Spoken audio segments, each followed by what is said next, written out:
Sir এরপরে gap আছে sir.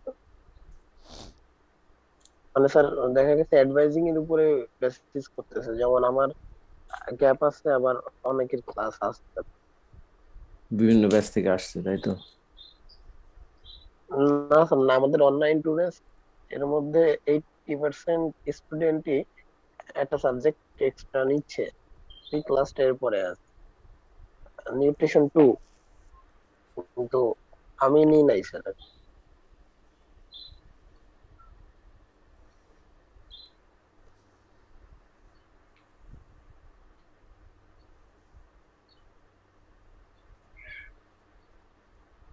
তোমরা পড়ছো কেউ? ইন্টারফেরন পড়ছো? হ্যাঁ।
হুম।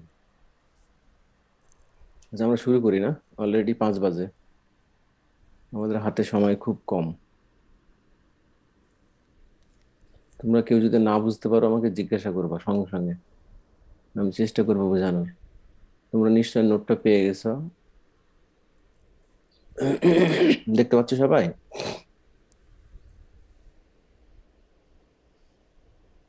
দেখতে পাও? জি স্যার। তো আজকের এই চ্যাপ্টারের নাম হলো ইন্টারফেরন। ইন্টারফেরন খুব একটা ইম্পর্টেন্ট, কি বলবো, important components, proteins, group of proteins, cytokines, যাই বলো না কেন, অ্যাকচুয়ালি মেনলি হলো বলো প্রোটিন। সাইটোকাইন গুলোও প্রোটিন। তারপরে এখানে কম্পোনেন্টটা অবশ্যই প্রোটিন। তাহলে এই ইন্টারফেরনকে তুমি বলো যে একটা প্রোটিন, অনেকগুলো প্রোটিন, কমান্ডলি একে ইন্টারফেরন বলা হয়। অথবা খালি প্রোটিন বলো, interferon is a one type of protein, এক ধরনের প্রোটিন বা এক ধরনের সাইটোকাইন, যাই কিছু বলো না কেন।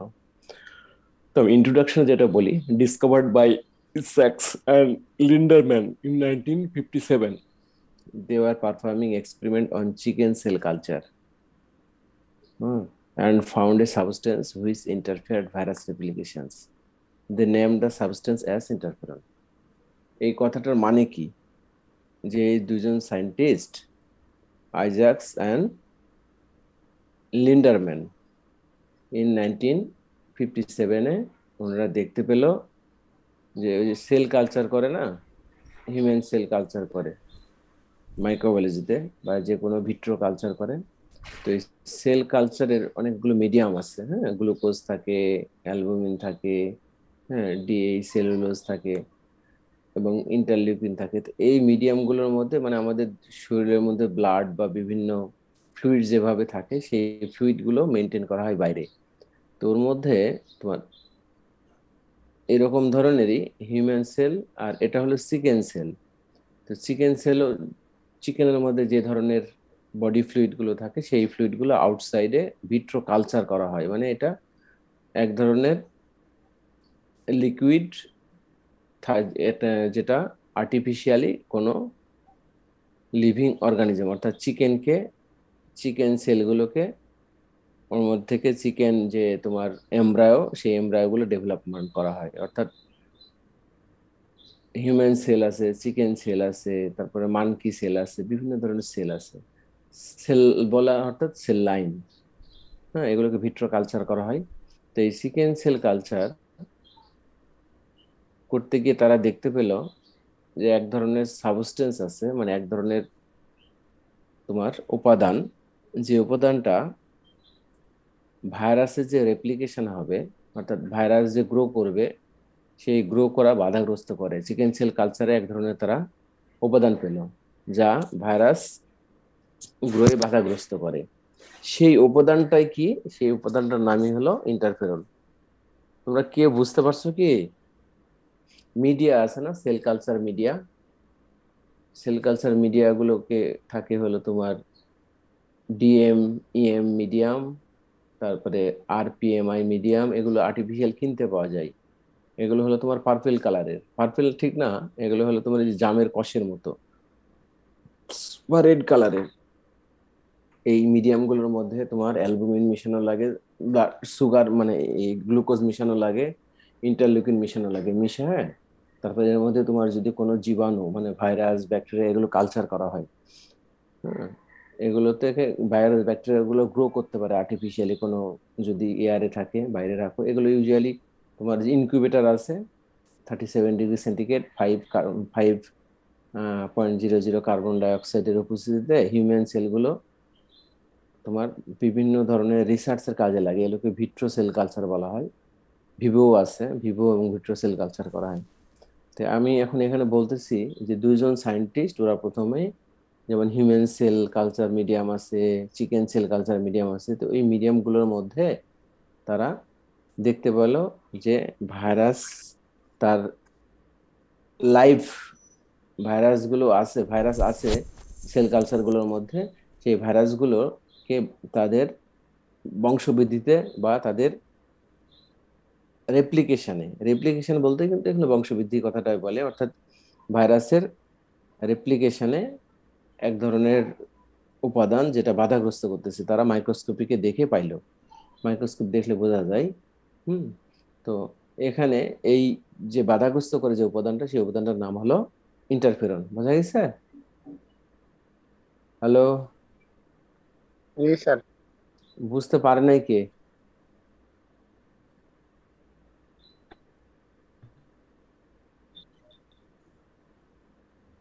ওকে। জি স্যার, বুঝতে পারছি। পয়েন্ট 2 দেখো, interferons are member of large group of proteins called cytokines. তো ইন্টারফেরনটাকে আমি বললাম যে একটা অনেক বড় ধরনের প্রোটিন, হ্যাঁ, এবং সেটাকে সাইটোকাইনও বলা হয় মাঝে মাঝে, which affect a wide range of target cells and tissues by binding to specific receptor present on the surface of the target cell. তো এই তো সাইটোকাইন, স্পেশালি সাইটোকাইন মানে কি স্যার? সাইটোকাইনও এক ধরনের প্রোটিন, যে প্রোটিনটাই সেলের গ্রোথ, হ্যাঁ, সেলের বৃদ্ধিতে, হ্যাঁ, সাইটোকাইন ছাড়া কোনো ভিট্রো কালচার হবে না।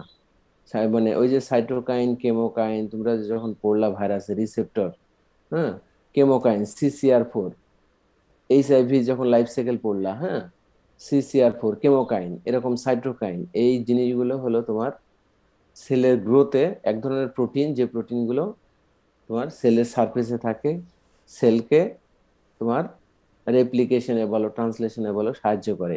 এগুলো একটা লাইফ সাইকেল বলে না, তো যে কোনো লাইফ সাইকেলে বা যে কোনো ধরনের তোমার পাথওয়েতে এই সাইটোকাইন গুলো ইনিশিয়েটর হিসেবে কাজ করে। কেমোকাইন, সাইটোকাইন, বোঝা গেছে? ওই পাথওয়ে গুলোকে অ্যাক্টিভ করে।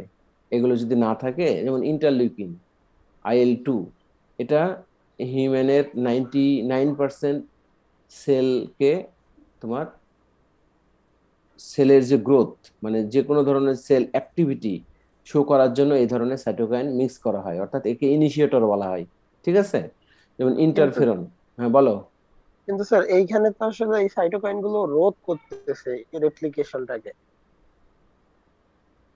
না, ওইটা তো তারা মাইক্রোস্কোপিকে দেখলো যে এই ইন্টারফেরনটা বা এই সাবস্টেন্সটা বাধাগ্রস্ত করছে ভাইরাসের রেপ্লিকেশনে। আমি তো বলতেছি যে সাইটোকাইন গুলো অনেক সাইটোকাইনই যেটা তোমার সেলের বংশবৃদ্ধিতে, অর্থাৎ তোমার রেপ্লিকেশনে, ট্রান্সলেশনে বলে, এগুলো এটা ছাড়া এটা শুরু হবে না। মানে সেলের কার্যক্রম, আমাদের শরীরে তো একটা মেটাবলিজম হয়, মেটাবলিজমের সাহায্য করে এগুলো। মানে যে কোনো ধরনের তোমার ট্রান্সলেশন, ট্রান্সক্রিপশনে ইনিশিয়েটর হিসেবে কাজ করে ইন্টারফেরন, হ্যাঁ, আইএফএন, ইন্টারফেরন, সাইটোকাইন, এগুলো সব একই জিনিস, সব প্রোটিন, একই গোত্রের, বোঝা গেছে? তো ওটা তুমি বাধাগ্রস্ত করতেছো, ওটা আলাদা জিনিস। ওরা প্রথমে মাইক্রোস্কোপিকে অবজার্ভ করলো যে এই একটা প্রোটিন যা ভাইরাসের রেপ্লিকেশনে বাধাগ্রস্ত করতেছে। তো এখন আমার কথা হলো যে সব ধরনের সাইটোকাইনই কিন্তু ভাইরাসকে হেল্প করে না, দু একটা বাদ দিয়ে ম্যাক্সিমামই হলো তোমার, যেমন ইন্টারলিউকিন 2, এটা কিন্তু লাগবেই তোমার যে কোনো সেলের ইনিশিয়েটর হিসেবে, মানে সেল সাইকেল চলার জন্য, অথবা তুমি কি বলবা, পাথওয়েকে অ্যাক্টিভ করতে। আমাদের হিউম্যান, আমরা যে হিউম্যান, আমাদের অনেকগুলো পাথওয়ে তো অ্যাক্টিভ আছে বডিতে, তাই না? পাথওয়ে বলতে বিভিন্ন ধরনের প্রোটিন গুলো, ওই পাথওয়ে অ্যাক্টিভ না হলে প্রোটিন গুলো অ্যাক্টিভ থাকে না, বোঝা গেছে? তার মানে স্যার অধিকাংশ সাইটোকাইনই রেপ্লিকেশনের ব্যাপারে পজিটিভ, শুধু এই ইন্টারফেরনটা মোটামুটি নেগেটিভ। হ্যাঁ, এটা নর্মাল সেলে, নর্মাল ইয়াতে এরা ভালো, কিন্তু ভাইরাস বা ইয়াতে দু একটা আছে যেগুলোকে ভাইরাসের সহযোগী হিসেবে কাজ করে, দু একটা ইন্টারফেরন বাদ দিয়ে। হ্যাঁ, যেমন তোমার ইন্টারলিউকিন 17, এগুলো কিছু কিছু পাথওয়েকে, তোমার ভালো জিনিসকে, ভালো প্রোটিনকে ইনঅ্যাক্টিভ করে, কিন্তু খারাপ প্রোটিনকে অ্যাক্টিভ করে, এরকম। ম্যাক্সিমাম গুলোই ভালো। ওকে, আমি এটা পরে আসি। আচ্ছা, interferon are member of large group of protein called cytokine which affect wide range of target cell. আচ্ছা, এখন কথাটা হলো যে ইন্টারফেরন একটা বড় ধরনের প্রোটিন এবং একে সাইটোকাইনও বলা হয়, যা কি করে আমাদের টার্গেট সেলকে, টার্গেট সেল বলতে কি হয়, যে ইন্টারফেরন আসলে নর্মাল সেলে ইন্টারফেরন নিশ্চিত হয় না। এটা একটা বড় ইম্পর্টেন্ট জিনিস, যে আমি হিউম্যান, আমাকে যখন ভাইরাস আক্রমণ করবে, আমি অ্যাজ এ হোস্ট, আমার এই আক্রমণ করলো আমার যে সেলে, মনে করো আমার বডির CD4 T সেলে ইনফেক্ট করলো ভাইরাসটা, ওই আমার বডির CD4 T সেল থেকে ইন্টারফেরন নিশ্চিত হবে, ইন্টারফেরন এক্সক্রিয়েশন হবে, ইন্টারফেরন নিশ্চিত হবে, নিশ্চিত মানে বের হবে, বুঝছো? তো নর্মাল সেলে এমনি ইন্টারফেরন নিশ্চিত হয় না। ভাইরাস আক্রমণ, ভাইরাস বা কোনো প্যাথোজেনিক, হ্যাঁ, ভাইরাস লাইক প্যাথোজেন আক্রমণের ফলেই ইন্টারফেরন নিশ্চিত হয় নর্মালি ভাইরাস। তাহলে ভাইরাস আক্রমণ করে যে সেলে, আক্রমণকৃত ওই সেল থেকেই ইন্টারফেরন নিশ্চিত হয়, বোঝা গেছে? এবং যে কাজ করে কি, এই ইন্টারফেরন গুলো তোমার টার্গেট সেলের রিসেপ্টরের সাথে বাইন্ড করে, টার্গেট সেলকে, তোমাকে যেখানে আক্রমণ করলো সেই সেলটাই হলো টার্গেট সেল, অর্থাৎ হোস্টের সেলের রিসেপ্টরের সাথে সে বাইন্ড করবে, বাইন্ড করে, ভাইরাস তো তোমার সেলে আক্রমণ করলো, হ্যাঁ, তোমার সার্ফেস আক্রমণ করলো, তখন ওই সার্ফেস থেকে ইন্টারফেরন নিশ্চিত হয়, এবং সে কি নিশ্চিত হয়ে তোমার হোস্টের যে টার্গেট স্পেসিফিক যে রিসেপ্টর আছে, সেই রিসেপ্টর সাথে বাইন্ড করে কি করে, তার অ্যাক্টিভিটি শো করে। Interferon plays an important role in first lines of defence against viral infection. তাহলে এই কথাটা বুঝে যাও, ফার্স্ট লাইন অফ ডিফেন্স মানে কি। ইন্টারফেরন তোমার বডিতে আক্রমণ করলো, আমার বডিতে আক্রমণ করলো, আমি হোস্ট, তাহলে আমার যে জায়গায় আক্রমণ করলো যে সেলে, সেই সেলের থেকে ইন্টারফেরন নিশ্চিত হলো, নিশ্চিত হয়ে, হুম, সেখান থেকে নিশ্চিত হয়ে কি করবে, ওই ভাইরাসের এগেইনস্টে প্রথমে সে দাঁড়ায় যাবে, দাঁড়িয়ে গিয়ে বলবে তুমি আর ক্ষতি করতে পারবে না, যেখানে আমার এখানে টাচ করছো, আমার এখান থেকে ইন্টারফেরন নিশ্চিত হয়েছে, এই যে ইন্টারফেরন, সে তোমার ওই ভাইরাসের এগেইনস্টে কাজ করা শুরু করবে।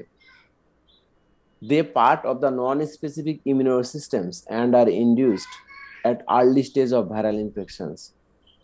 ভাইরাল ইনফেকশন আর্লি স্টেজে, ইনফেকশন হওয়ার সাথে সাথে ইন্টারফেরন নিশ্চিত হবে, এবং এটা একটা নন স্পেসিফিক ইমিউনো সিস্টেমস, এটা স্পেসিফিক না। কারণ হলো ভাইরাস আক্রমণ হলে তবে ইন্টারফেরন নিশ্চিত হবে, সবসময় তো নিশ্চিত হচ্ছে না। নিশ্চিত হওয়ার সাথে সাথে সে ভাইরাসের এগেইনস্টে কাজ করবে আর্লি স্টেজে, before the specific immuno systems has had time to respond. Specific immuno system কি তোমরা জানো, আমাদের বডিতে এক ধরনের ইমিউনো সিস্টেম কাজ করে, টি সেল ইমিউনো সিস্টেম, তাই না? টি সেল, আমাদের বডিতে টি সেল নাই, আছে না? সেই হ্যাঁ স্যার। টি সেল ইমিউনো সিস্টেমটা হলো স্পেসিফিক ইমিউনো সিস্টেম, যেটা আমার বডিতে কন্টিনিউয়াসলি থাকে পার্মানেন্টলি। এখন আমার কথা খুব সিম্পল, তোমরা এই জিনিসটা খুব বুঝলেই হবে, তাহলে খুব মানে জটিল মনে হচ্ছে। ভাইরাস আমার বডিতে আক্রমণ করলো, বডির যে সেলে আক্রমণ করবে সেই সেল থেকে, আক্রমণকৃত সেল থেকে ইন্টারফেরন নিশ্চিত হবে, নিশ্চিত হয়েই বলবে ওই ভাইরাসকে তুমি আর ভিতরে ঢুকতে পারবা না, যদি ইন্টারফেরনটা স্ট্রং হয়। হ্যাঁ স্যার ও তো স্যার সেলের সারফেসে গিয়ে মানে ওই যে স্পেসিফিক রিসেপ্টরে গিয়ে বাইন্ড করতেছে, যাতে হচ্ছে সেই রিসেপ্টরে এসে ভাইরাসটা বাইন্ড করে ভিতরে না ঢুকতে পারে। কিন্তু ও কি স্যার ফাইট করতেছে, মানে ডিরেক্ট তো আর অ্যাটাক করতে পারতেছে না ভাইরাসকে। হ্যাঁ, ডিরেক্টলি অ্যাটাক করে। শোনো শোনো, ও রিসেপ্টরের সাথে বাইন্ড করে সেই specific non specific immuno system activity show করে। এই যে এখন দেখো, interferon play an important role in the first line of defence against viral infections. They are part of the non specific systems and are induced at early stage. Virus আক্রমণ করার সাথে সাথে early স্টেজে ফার্স্ট লাইন ডিফেন্স হিসাবে তোমার interferon নিশ্চিত হয়ে সে তোমার আমার হোস্টের রিসেপ্টরের সাথে বাইন্ড করে তখন ওই ভাইরাসকে বলবে তুমি আর ভিতরে ঢুকতে পারবে না, তুমি এখান থেকে বিদায় হও, যদি স্ট্রং ইন্টারফেরন রিলিজ হয়। তারপরে সেকেন্ড লাইন ডিফেন্স হিসাবে তখনই যাবে আমাদের বডিতে যে টি সেল ইমিউনিটি ইমিউনো সিস্টেম আছে, যদি ফার্স্ট লাইন ডিফেন্স ফেল হয়, অর্থাৎ প্রথমে যে ইন্টারফেরন নিশ্চিত হলো ভাইরাস আক্রমণ হওয়ার সাথে সাথে, সে যদি প্রতিরোধ করতে না পারে ভাইরাসকে, সে যদি ফেলিয়ার হয়, দেখুন দেন সেকেন্ড লাইন ডিফেন্সে এসে আবার ধাক্কা খাবে, ওই ভাইরাসটা ভিতরে ঢুকে পড়বে এবং ফাইট করবে কার সাথে? ফার্স্ট লাইন ডিফেন্সে স্যার একটা কথা জিজ্ঞেস করছিল স্যার, বাইন্ড মানে স্পেসিফিক রিসেপ্টরের সাথে বাইন্ড করলো, তারপর ওরা তো আর আমাদের মতো স্যার বাংলায় বলবে না যে তোমরা রাইছো না। তো স্যার ওরা কি কি স্টেপ নেয় মানে ভাইরাসের এগেইনস্টে, তখন ওই যে ওই রিসেপ্টরের সাথে বাইন্ড করে, যে সেলের রিসেপ্টর যেগুলো টার্গেট সেল, তো স্যার বাইন্ড করার পর কি কি স্টেপ নেয় যে ভাইরাসকে ঢুকতে দিচ্ছে না বা ওরা বের করে দেওয়ার জন্য দিচ্ছে? এখন রিসেপ্টরের সাথে তো তোমার ইন্টারফেরন ফার্স্ট লাইন ডিফেন্সে বাইন্ড করে আছে। এখন ওই ভাইরাস তো তোমাকে করতে হলে, তোমার বডিতে ঢুকতে হলে তো সে রিসেপ্টরের সাথে বাইন্ড করে ভিতরে ঢুকবে, নাহলে তো ট্রান্সক্রাইব করতে পারবে না। তাহলে স্যার এটা তো ইনহিবিট করে দিচ্ছে, মানে জাস্ট বাইন্ড করতে দিচ্ছে না, কিন্তু এছাড়া তো আর কোনো মানে স্টেপ নিতে পারতেছে না, যে যেহেতু ভাইরাস একটা ওর প্রোটিন না হলে তো রেপ্লিকেট করতে পারবে না, ও জাস্ট ওর এইভাবেই শুধু বাধা দিচ্ছে, এছাড়া তো আর কোনো মানে ফার্স্ট লাইনে কোনো আর কাজ নেই। হ্যাঁ, এখন ওই যে যেটা বললাম, যদি তোমার বাধা মানে এই রিসেপ্টরের সাথে স্ট্রং বন্ড না হয় ইন্টারফেরনের, হ্যাঁ বন্ডিংটা যদি তোমার উইক হয়, সেই ক্ষেত্রে ভাইরাসটা তোমার ওই রিসেপ্টরের সাথে এখানে প্রায়োরিটি বেসিসে, ঠিক আছে, এখানে যদি স্ট্রং স্ট্রং তোমার ইন্টারফেরন রিসেপ্টরের সাথে বন্ডিং ক্যাপাসিটি থাকে, তাহলে সেই ক্ষেত্রে ভাইরাস কোনো মতেই ফার্স্ট লাইন ডিফেন্সকে ভেদ করে সেকেন্ড লাইন ডিফেন্সে আঘাত করতে পারবে না। বোঝা গেছে? সেকেন্ড লাইন ডিফেন্স মানে হলো তোমার টি সেল ইমিউনিটি। যদি টি সেল ইমিউনিটি তোমার বডিতে এটা থাকে, এটা স্পেসিফিক ইমিউনো সিস্টেমস, এটা তো সবার বডিতে থাকে, তখন ফার্স্ট লাইন ডিফেন্স যখন নন স্পেসিফিক ইমিউনো সিস্টেমস মানে হলো ইন্টারফেরনের যে বাধাটা দেয় ভাইরাসের এগেইনস্টে, তো এখন ওইটা যদি দুর্বল হয় তাহলে কিন্তু ভাইরাস আবার ভিতরে ঢুকে তখন তোমার বডির টি সেল ইমিউনিটি সিস্টেমের বিপরীতে কাজ করে তোমাকে ধীরে ধীরে দুর্বল করে ফেলবে, অর্থাৎ তখন ভাইরাস প্রাধান্য বিস্তার করার চেষ্টা করবে। ওকে, এইটুকু তো প্রযোজ্য স্যার? সব ভাইরাসের ক্ষেত্রে প্রযোজ্য, এটা ভাইরাসের নেচার। তার ইন্টারফেরন কি ব্যাকটেরিয়ার এগেইনস্টে কাজ করে? খুব এটা রেয়ার, তবে ভাইরাসের এগেইনস্টে কাজ করে যাবত পর্যন্ত রেয়ার। হয়তো প্যাথোজেন বলতে এখানে হয়তো ভিরোড হতে পারে, ভিরোড লাইক হতে পারে, তবে স্পেসিফিক্যালি কিন্তু ভাইরাসের এগেইনস্টে কাজ করে। ওকে, এটা সায়েন্টিস্টরা এখনো এটা শিওর না, তবে ওরা এখন পর্যন্ত বলতেছে যে শুধু ভাইরাসের এগেইনস্টে কাজ করে। ওকে, তো ভাইরাস আক্রমণ না হলে ইন্টারফেরন নরমাল সেল থেকে নিশ্চিত হয় না, এটা important. Okay, normal cell interferon পাওয়া যায় না। ওকে, তো interferon are produced by cell in response to an appropriate stimulus and are released into the surrounding medium। যেটা আমরা বললাম, যেটা ইন্টারফেরন কি হয়, সেল থেকে প্রোডিউসড হয় এবং এটা অ্যাপ্রোপ্রিয়েট মিডিয়ামে সেগুলো রিলিজ হয়, মানে বডির বিভিন্ন জায়গায় তখন ছড়ায় দেয়। রিলিজ হওয়ার পরে ছড়ায় দেয় বলতে যে ভাইরাসটা যেন অন্য অন্য জায়গা থেকে, অর্থাৎ তোমার বডি যে সেলে ভাইরাস আক্রমণ করলো সেই আক্রমণাত্মক সেল থেকেই ইন্টারফেরন নিশ্চিত হয়ে বডির বিভিন্ন জায়গায় ছড়ায় দেয় এবং রিসেপ্টর গুলোর সাথে সে স্ট্রংলি একটা বন্ড সৃষ্টি করে। আর in the meantime virus আবার রিসেপ্টরের হেল্প ছাড়া কিন্তু ভাইরাস আমাদের ভিতরে ঢুকতে পারে না, অর্থাৎ ট্রান্সক্রাইব করতে পারে না। তো তখন রিসেপ্টরের সাথে সে যেহেতু বাইন্ড করে স্ট্রং বন্ড করে আসে, তখন ভাইরাস ঢুকতে গেলেও আরেকটা রিসেপ্টরের দরকার হয়, তখন ও ধাক্কা দিয়ে তাকে ঢুকতে দেয় না ভাইরাসকে। এটা যদি স্ট্রং ইন্টারফেরন অ্যাক্টিভিটি থাকে, অর্থাৎ কি ধরনের ভাইরাস তোমার বডিতে কিভাবে আক্রমণ করলো, এবং আক্রমণাত্মক সেল যদি আবার ডাইড হয়ে যায়, এটা একটা ব্যাপার থাকে জানো। এখন অনেক সময় ইনফেক্টেড সেল যদি ডাইড হয়ে যায়, অনেক সময় ডাইড হয়, ডাইড হয়ে গেলে তখন সেই ক্ষেত্রে কিন্তু ইন্টারফেরনের রিলিজিং ক্যাপাসিটিটা কমে যায়। একটা সার্টেন টাইমে ইন্টারফেরন নিশ্চিত হবে না, কারণ সেল যদি ডেডই হয়ে যায় তাহলে সেখান থেকে কি ইন্টারফেরন নিশ্চিত হবে, কি মনে হয়? ডেড সেল থেকে তো হওয়ারই কথা না, হবে। ফর্ম তো পরে। ওই জন্যই যেটাকে বলা হয় যে ফার্স্ট লাইন ডিফেন্স কখনো যদি ফেল হয়ে যায়, অর্থাৎ এমন ভাইরাস আক্রমণ করলো যে ভাইরাসের আক্রমণে তোমার হোস্ট সেলটা ইন্টারফেরন নিশ্চিত হলো সামান্য টাইমে অথবা খুব কম পরিমাণে, কিন্তু আবার এই হোস্ট সেলটা ডেড হয়ে গেল, তখন আর ইন্টারফেরন নিশ্চিত হবে না। ফলে কি হয়, তখন ভাইরাসটা আবার ভিতরের দিকে ঢুকে আবার বিট করতে থাকে সেকেন্ড লাইন ডিফেন্সকে, মানে তোমাকে কন্টিনিউয়াস আক্রমণ করতে থাকবে, কারণ ফার্স্ট লাইন ডিফেন্স আর কাজ করতেছে না। তখন সে ভিতরে ঢুকবে এবং টার্গেট সেল যেটা সেকেন্ড লাইন ডিফেন্সে, যেটা ইমিউনো সেল, যেটাকে টি সেল বলি, সেটার উপরে সে আক্রমণ করা শুরু করবে। যদি সে প্রোটেক্ট না করতে পারে তাহলে ভাইরাস তোমাকে কবজা করে ফেলবে। বোঝা গেছে? জি স্যার, এখানে একটা কোশ্চেন আছে স্যার, সেটা হ্যাঁ। হচ্ছে এমন কি হয়, মনে করেন ভাইরাসটা আমাদের প্রাথমিকভাবে আক্রমণ করলো, আমাদের ইন্টারফেরন নিশ্চিত হলো, এখন ইন্টারফেরন কম্পারেটিভলি হেরে গেল, ভাইরাসটা স্ট্রং, কিন্তু এটা কি 100% কখনো হয় যে 100% ইন্টারফেরনকেই সে কিল করে ফেলছে বা তাকে ইন্টারফেরনকে পরাজিত কিল করবে না, শোনো শোনো, মানে পরাজিত করছে স্যার? মানে এটা কি 100% পরাজিত করা পসিবল কিনা, নাকি এটা নির্দিষ্ট পরিমাণ পরাজিত করলেই এনাফ? এইটা তো অনেক রিসার্চের ব্যাপার। স্যার এটা এটা তাহলে কি স্যার ওই যে স্যার যে রিসেপ্টরটা স্যার রিসেপ্টরের সাথে যেমন বাইন্ডিং স্যার, অ্যাফিনিটির উপর ডিপেন্ড করবে।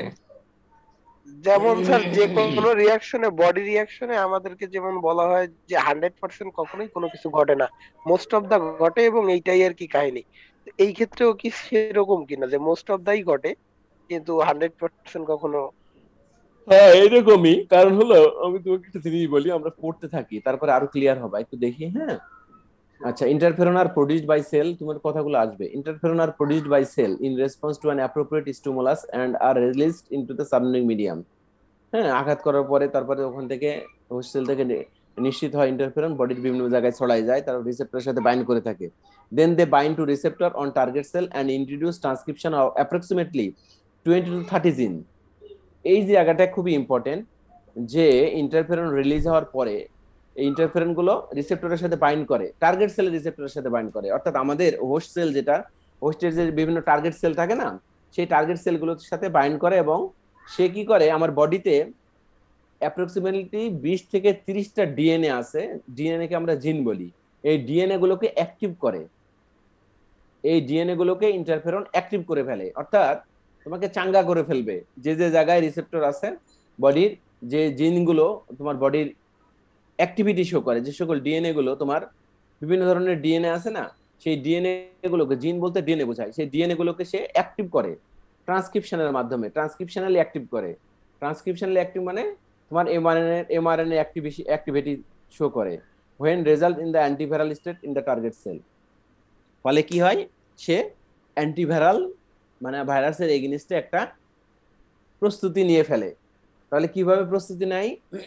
ইন্টারফেরন ভাইরাস আক্রমণ করলো তোমার বডিতে, তুমি হোস্ট সেল, তোমার হোস্ট সেল থেকে ইন্টারফেরন নিশ্চিত হয়ে বডির বিভিন্ন জায়গায় ছড়ায় পড়বে। দেন ইন দ্য মিন টাইম তোমার হোস্ট সেলের যে ভালো যে ডিএনএ গুলো, 20 থেকে 30টা যে ডিএনএ, সেই ডিএনএ গুলোকে অর্থাৎ মেসেঞ্জার আরএনএ তৈরি করার উপযুক্ত করে ফেলে। করার ফলে কি হয়, ওই ভাইরাস তো এমআরএনএ তৈরি করার জন্য সে তোমার বডির হোস্টের রিসেপ্টরের সাথে বাইন্ড করবে, ওই বাইন্ড করার আগেই সে এই কাজগুলো করে ফেলে। ফলে কি হয়, সেই ভাইরাসগুলো তখন আর পাত্তা পায় না, বুঝছো? কারণ এখানে অলরেডি 20 থেকে 30টা জিনকে অ্যাক্টিভ করে ফেলে ট্রান্সক্রিপশনালি। ফলে কি হয়, এরা ফাইট করতে শুরু করে, টোটালি বডি তোমার বডির সেলগুলো ফাইট করতে শুরু করে কার এগেইনস্টে? ভাইরাসের এগেইনস্টে। তাহলে এর কি বোঝা যাচ্ছে? সব কথা বলো। এখানে স্পেসিফিক্যালি জানতে চাইলে আরেকটা বিষয়, সেটা হচ্ছে ইন্টারফেরনটা তো সেল থেকেই আর কি নিশ্চিত হচ্ছে। হ্যাঁ, আবার সেল মানে ইনফেক্টেড সেল থেকে, ইনফেক্টেড সেল থেকে। হ্যাঁ, আবার সেটা সেলের সারফেসে গিয়ে বাইন্ড করতেছে, তাইলে যে যে সেল থেকে নিঃসৃত হচ্ছে সেই সেলেই বাইন্ড করতেছে না আদার সেলেও সে বাইন্ড অন্য সেলে ওই করতেছে? যে 20 থেকে 30টা জিন বডি সব জায়গায় ছড়ায় পড়তেছে ওরা।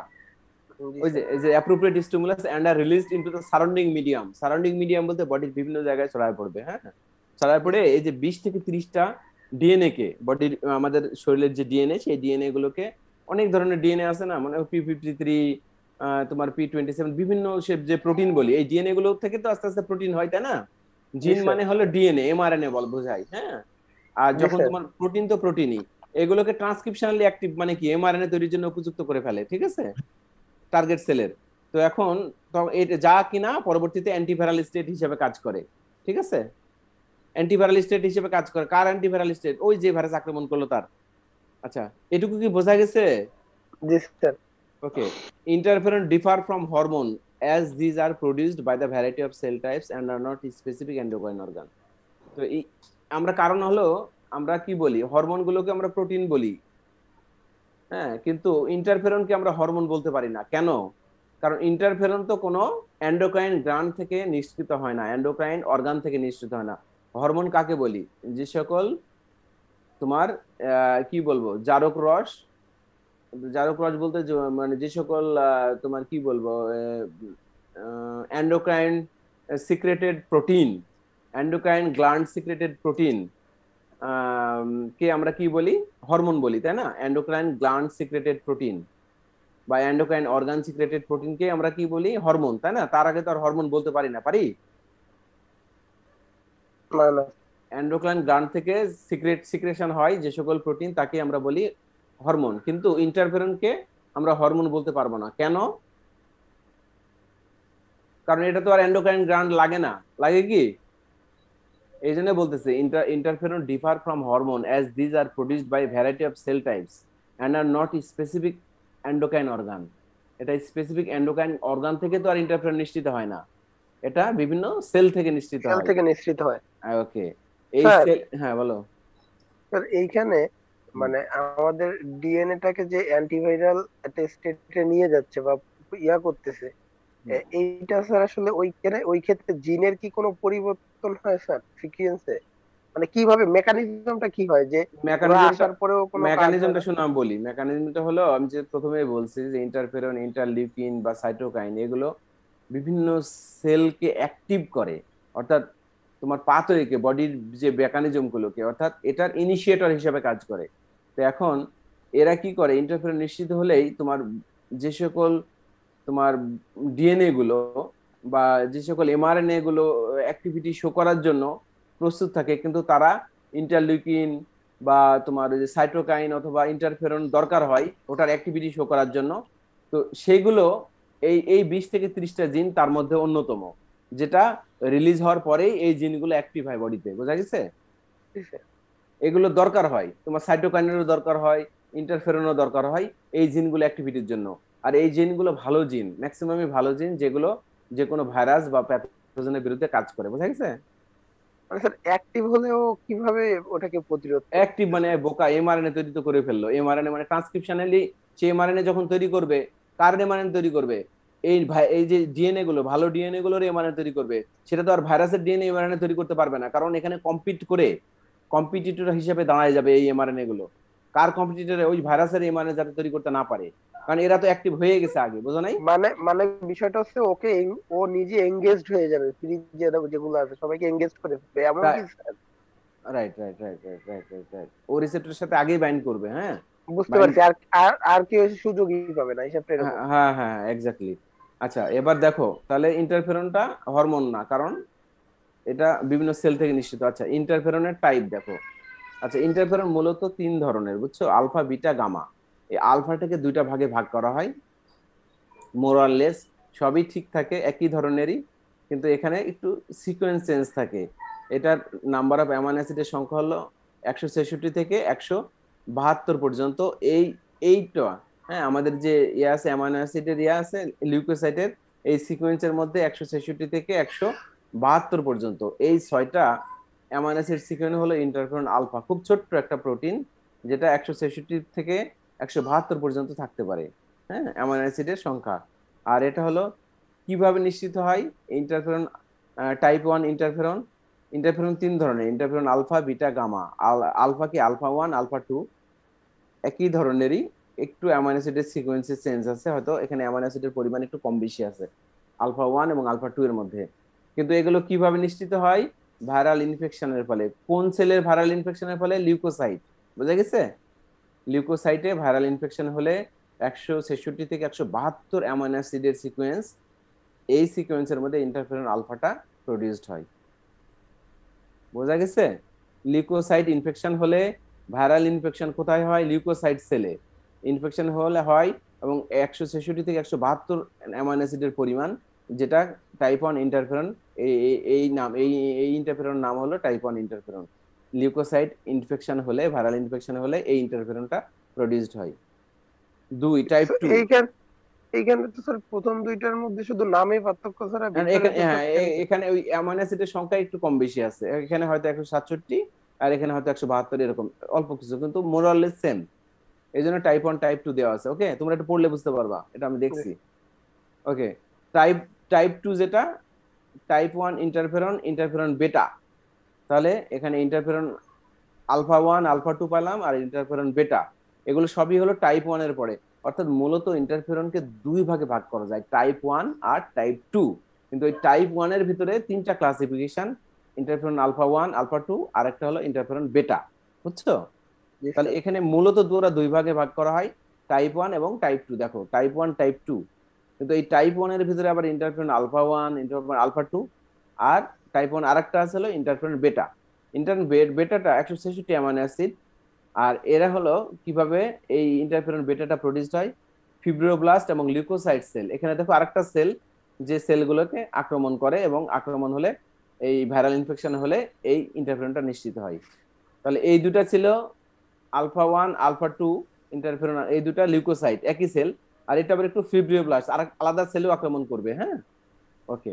এইবার আসো আরেকটা ইম্পর্টেন্ট ইন্টারফেরন, সেটা হলো টাইপ 2 ইন্টারফেরন, অর্থাৎ ইন্টারফেরন গামা। এই ইন্টারফেরন গামাটা খুবই ইম্পর্টেন্ট, বিশেষ করে আমাদের সেকেন্ড লাইন ডিফেন্স যে ইমিউনো সিস্টেমস, এই ইমিউনো সিস্টেম থেকে ইন্টারফেরন যেটা নিশ্চিত হয়, এটার প্রোটেক্টিভ পাওয়ারটা খুবই বেশি।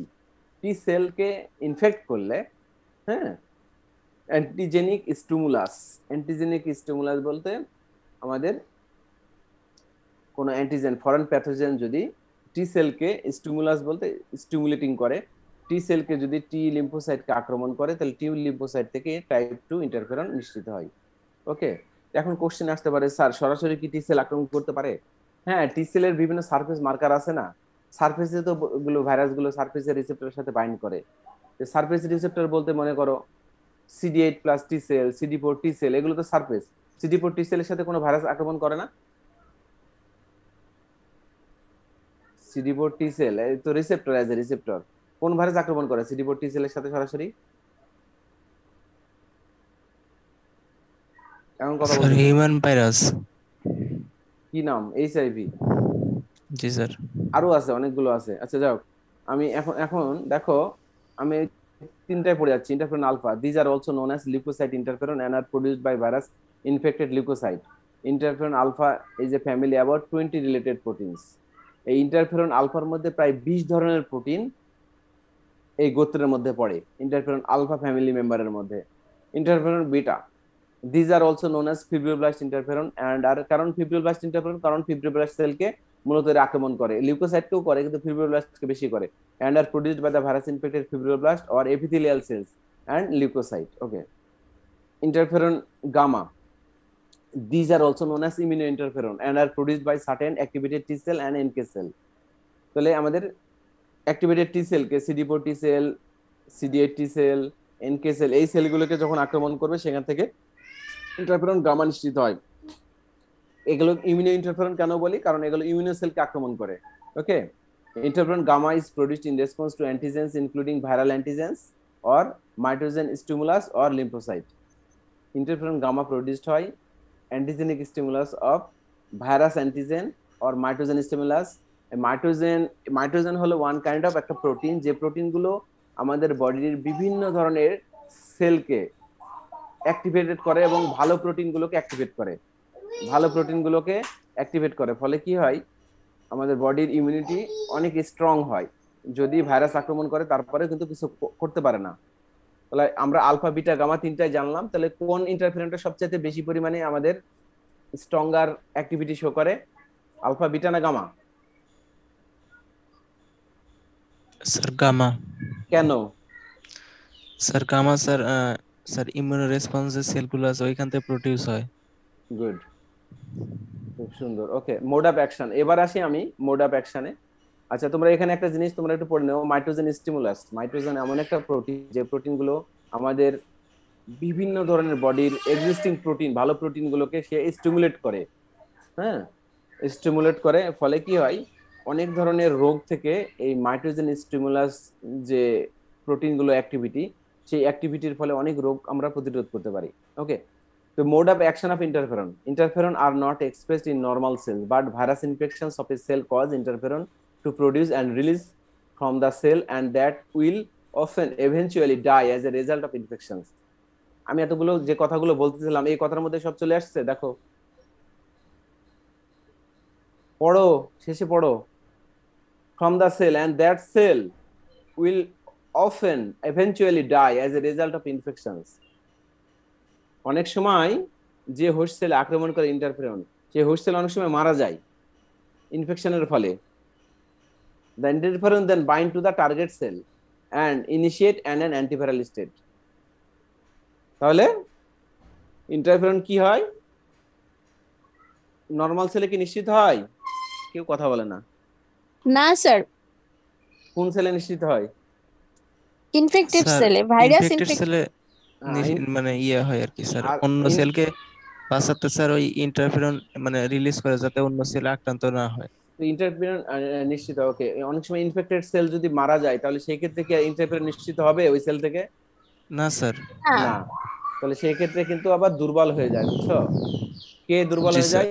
ইন্টারফেরন যখন রিলিজ হচ্ছে না, তখন একটা সময় আসবে তো তখন ভাইরাসের অ্যাক্টিভিটি কিন্তু আবার প্রাধান্য পাবে। আচ্ছা, ইন্টারফেরন রিলিজ হওয়ার পরে সে টার্গেট সেলের সাথে বাইন্ড করবে। টার্গেট সেল কি কোথায় থাকে? স্যার বডিতে, টার্গেট সেল আমাদের শরীরে থাকে স্যার। শরীরে থাকে। এই টার্গেট সেলের সাথে বাইন্ড করে কি করবে? ওই ভাইরাসের এগেইনস্টে অ্যান্টিভাইরাল স্টেটে কাজ করবে। ওকে, ভালো করে বুঝো, কিন্তু আমি যা বলতেছি কেউ না বোঝার কারণ নাই। বোথ ডিএনএ আর RNA virus can induce interferon. তাহলে প্রশ্ন আসবে তোমাকে যে ডিএনএ ভাইরাস আরএনএ ভাইরাস দুটাই তো ইন্টারফেরন, দুটা ভাইরাসই ইন্টারফেরন ইনডিউস করতে পারে কিভাবে? হোস্ট সেলকে আক্রমণ করে হোস্ট সেল থেকে ইন্টারফেরন নিশ্চিত হতে পারে to produce, but RNA virus tend to induce higher level interferon. Question আসতে পারে কোনটা বেশি পরিমাণে ইন্টারফেরন নিশ্চিত করে, ডিএনএ ভাইরাস না আরএনএ ভাইরাস? ইনফেক্টেডের ফলে, হোস্ট সেলে ইনফেকশনের করার ফলে কোন ভাইরাস তোমার ইনডিউসের ক্ষেত্রে, ইন্টারফেরন ইনডিউসের ক্ষেত্রে বেশি পরিমাণে ইন্টারফেরন নিশ্চিত করে? কোন sir RNA virus. RNA virus. মনে রাখো এগুলো। Virus are target is specific, and then DNA or RNA virus bind to specific receptor on a target cell. It induces transcription of 20 to 30 genes, ultimately forming mRNA. This induces formation of 20 to 30 proteins, interferons. তাহলে কি হবে? যেহেতু virus একটা target specific, and then DNA or RNA virus bind to specific receptor on target cell. It induces transcription of 20 to 30 genes, ultimately forming mRNA. তাহলে virus গুলো কি হয়, কোন স্পেসিফিক টার্গেট অর্গানকে আক্রমণ করার পরে সেখান থেকে কিন্তু 20 থেকে 30টা জিন আলটিমেটলি এমআরএনএ তৈরি করে। এমআরএনএ তৈরি করে কিসের ফলে? ওই যে তোমার যে সেলে তুমি আক্রমণ করলা সেখান থেকে কিন্তু কি হচ্ছে, তোমার ইন্টারফেরন নিশ্চিত হচ্ছে, যা আলটিমেটলি তোমার বডি সিস্টেমে 20 থেকে 30টা প্রোটিনকে ট্রান্সক্রিপশনে অ্যাক্টিভ করে ফেলে, যেটাকে বলা হচ্ছে যে ইন্টারফেরন অ্যাক্টিভিটির ফলে। This ইনডিউসেস formation of 20 to 30 proteins interferon. এই 20 থেকে 30টা প্রোটিনই কিন্তু সে এমআরএনএ ট্রান্সক্রিপশনালি অ্যাক্টিভ করে এমআরএনএ থেকে তো আবার প্রোটিন করবে, বসে থাকবে কিনা? সে তো আর বডির মধ্যে বসে থাকবে না। 20 থেকে 30টা জিন যে ট্রান্সক্রিপশনালি অ্যাক্টিভ হয়ে তারপরে কি সে প্রোটিনও তৈরি করবে। এই প্রোটিনগুলোই তোমার সবই ইন্টারফেরন।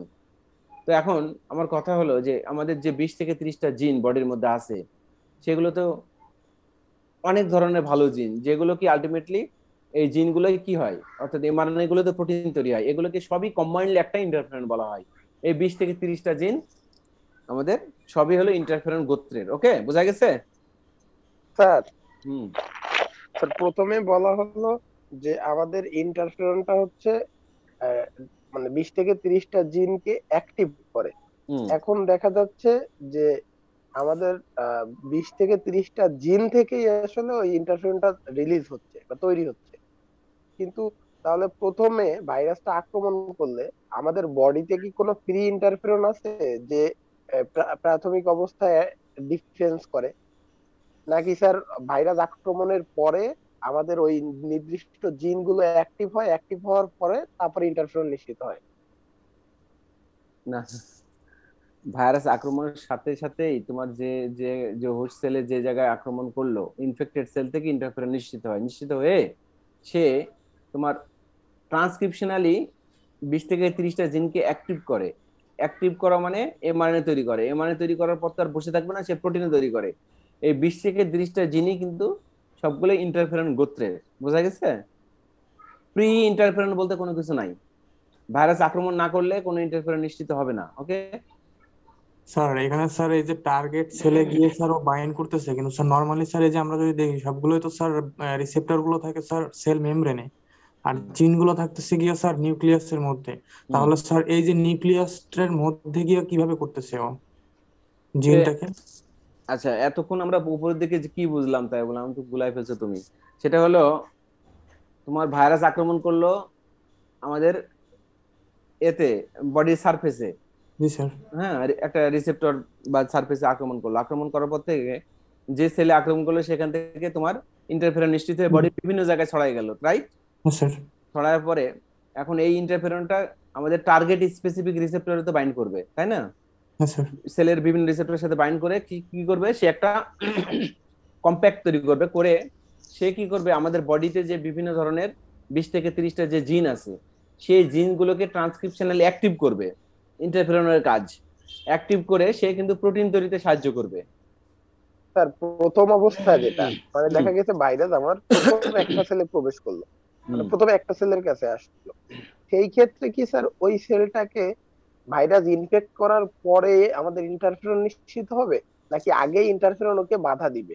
না না না, ইন্টারফেরন আর ইনফেক্ট না হলে তার ইন্টারফেরন ইনফেক্ট না হলে তো আর ইন্টারফেরন ইন্টারফেরন বের নিশ্চিত হবে হবে না। না ইনফেক্টেড সেল থেকে। তার বলো। মানে তো স্যার ঘুরে ফিরে আমাদের ওই 20 থেকে 30টা জিনই আগে কাজ করে।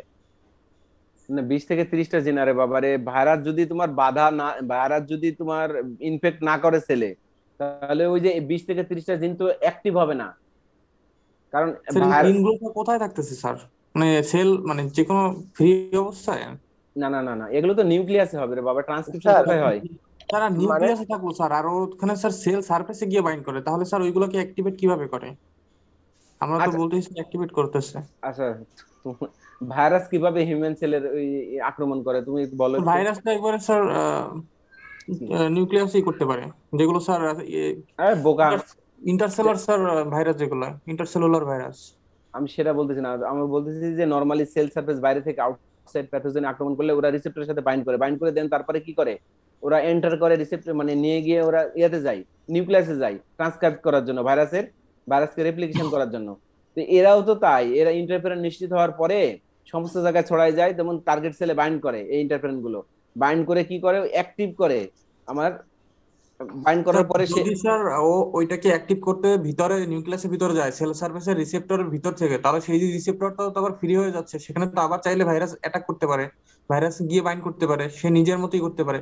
আর সেটা যদি না হয়, তার মানে ভাইরাসকে যদি আটকাইতেই হয়, তাহলে তো স্যার ওই রিসেপ্টর বাইন্ড করে থাকতে হবে, যাতে ভাইরাস বাইন্ড না করতে পারে, প্রোটিনের বা হচ্ছে ভিতরে না ঢুকাই দিতে পারে ওর যে কোডটা, আচ্ছা যাতে ও আচ্ছা, ভিতরে ঢুকে আমি আমি একটা রেপ্লিকেশন জিনিস করতে বলি পারে। শোনো, আমি খুব কমন কমন সেন্সে সাধারণ ভাবে, সেটা হলো যে ওই এই তো 20 থেকে 30টা জিনকে অ্যাক্টিভ করে, এর অ্যাক্টিভ ভালো জিন যেগুলো যেগুলো ফাইট করতে পারবে, হ্যাঁ, মনে করো P53 বা অন্যান্য ভালো সব জিন যে, বা অন্যান্য যে জিনগুলো আছে, সেই জিনগুলোকে অ্যাক্টিভ করতেছে তাদের নিজস্ব কাজ, নিজস্ব ভালো কাজ করার জন্য বডিতে।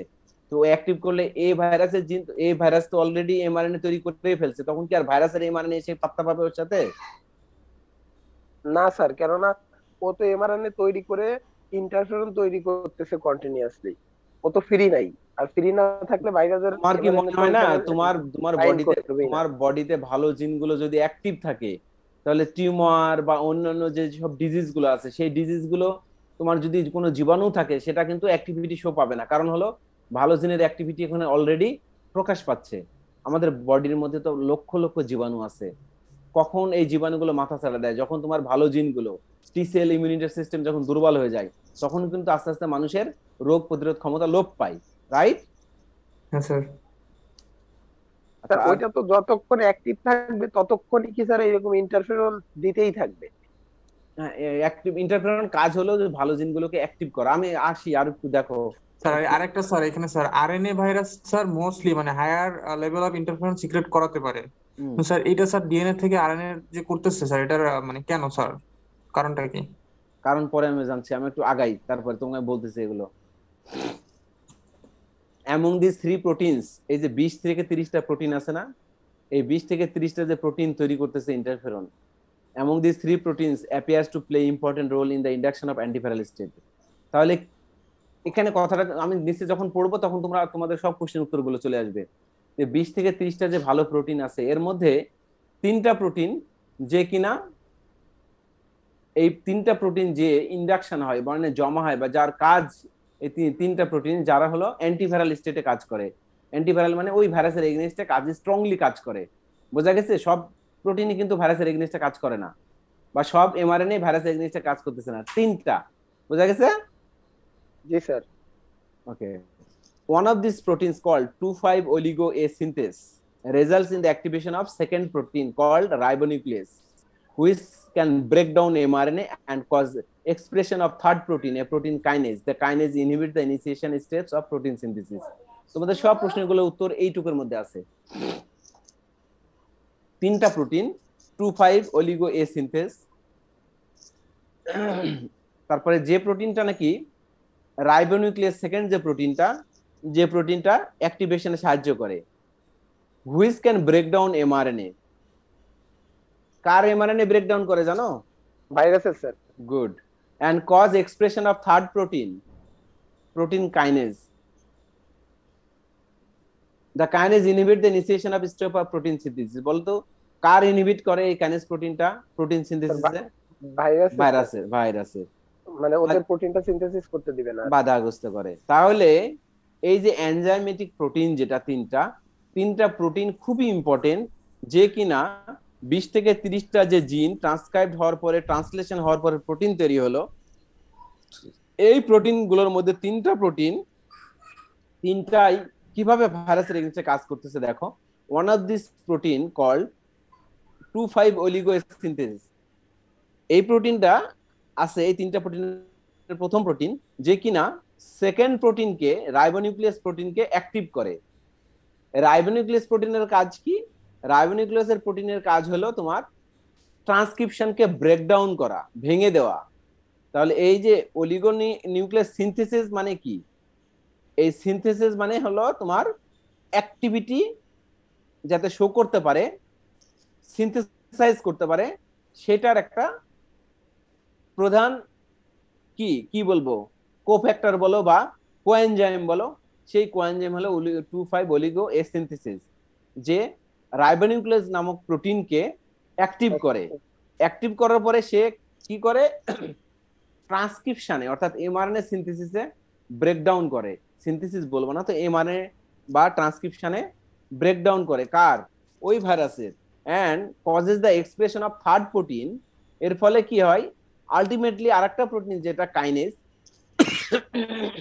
এই কাইনেজ প্রোটিনটা আবার কি করে? প্রোটিন সিনথেসিসে বাধাগ্রস্ত করে। অর্থাৎ এগুলোর 3টা ফাংশন, এই 3টা প্রোটিনের ফাংশন গুলো গ্রাজুয়ালি লিঙ্ক আপ আছে। 2,5 oligonucleosynthesis যে নাকি রাইবোনিউক্লিয়াস প্রোটিনকে অ্যাক্টিভ করে, এই রাইবোনিউক্লিয়াস প্রোটিনটাকে আবার ভাইরাসের এমআরএনএ তৈরিতে বাধাগ্রস্ত করে, যার ফলে আলটিমেটলি কি হয়? থার্ড প্রোটিন আরেকটা আছে, যে প্রোটিনটা কাইনেজ প্রোটিন। যে প্রোটিন হলো তোমার ভাইরাসের প্রোটিন সিনথেসিসে বাধাগ্রস্ত, এমআরএনএ তে ব্রেকডাউন করতেছে, প্রোটিন সিনথেসিসে ব্রেকডাউন করতেছে, এই 3টা প্রোটিন। হ্যাঁ, গ্রাজুয়ালি বলো। 20 থেকে 30টা প্রোটিন নিশ্চিত হচ্ছে, কাজ করতেছে 3টা, বাকিগুলো স্যার আসলে কি করে? বাকিগুলো ভালো প্রোটিন যেটা নিজেদের নেচার করতেছে, কিন্তু এই ক্ষেত্রে আর কোনো কাজে আসে না, তাই না, তো? ভাইরাসের এগেইনস্টে কাজ করতেছে 3টা প্রোটিন। আরেকটা বিষয় স্যার, যে এমআরএনএটাকে ব্রেকডাউন করতেছে যে প্রোটিন রাইবোনিউক্লিয়াস, এই ক্ষেত্রে কি কখনো এমন হয় যে আমাদের ভাইরাসের যে আর এমআরএনএ মানে যে সিকোয়েন্স আর কি, সেই ধরনের কোনো সিকোয়েন্স যদি আমাদের ওইখানে সেলে থাকে, সেক্ষেত্রে আমাদের নিজেদের সেলের এমআরএনএ কে গুড ব্রেকডাউন গুড, করতে ভেরি পারে ভেরি গুড কিনা? কোশ্চেন। ওকে, হ্যাঁ, অনেক ক্ষেত্রেই হ্যাঁ ভালো প্রোটিন গুলো, ভালো জিন গুলো কিন্তু এখানে একটু ধ্বংস হচ্ছে। ধ্বংস হচ্ছে কাইনেজের ফলে এবং রাইবোনিউক্লিয়াসের ফলে। হ্যাঁ, কাইনেজের ফলে ভালো প্রোটিন গুলো সিনথেসিসে একটু বাধাগ্রস্ত হয়। তবে মূলত ওই সময়টাই মূলত ওরা ইয়ার পরিমাণের বেশি ব্যবহার করে। অনেক সময় কি হয় জানো, ওই যে ক্যান্সার সেল মারতে গিয়ে হাই ডোজেজের তোমার যে ইয়াগুলো দেওয়া হয়, থেরাপি গুলো দেওয়া হয় না, সেখানে ভালো সেলও কিছু মারা যায়। এটা এরকম যে ভালো সেলেরও কিছু সিকোয়েন্স ওখানে ব্রেকডাউন হয়। খুব সুন্দর কোশ্চেন। হ্যাঁ, ঠিক আছে, এখানে কিছু ভালো সেলেরও তোমার প্রোটিন সিনথেসিস বাধাগ্রস্ত হয় বা তোমার এমআরএনএ ট্রান্সক্রিপশনে বাধাগ্রস্ত হয়। Okay, clear? জি sir. Okay. These activities of proteins target not only viral protein synthesis but also host protein synthesis. এখান থেকে তোমার কোশ্চেনের উত্তর চলে আসছে, ঠিক আছে? Activation of this protein results in the death of cell, but at least the progression of virus infection is prevented. যেটা আমি বললাম এতক্ষণ, ঠিক আছে? বোঝা গেছে? বুঝতে পারো না কেউ এরকম? জি স্যার, বুঝতে পারছি স্যার। স্যার একটা প্রশ্ন ছিল। স্যার এই যে আরএনএ ভাইরাসটা যে বেশি পরিমাণে ইন্টারফেরন ইনডিউস করতে পারে, তাহলে স্যার এই যে করোনা ভাইরাসটা এত মহামারী রূপ নিল কেন? ওটার উত্তর আসছে এটা তো আরএনএ ভাইরাস। RNA virus. আচ্ছা, ওকে ওকে, এর উত্তর আসছে। আচ্ছা দেখো, infect of interferon, effects of ইন্টারফেরনের কাজটা কি আসলে?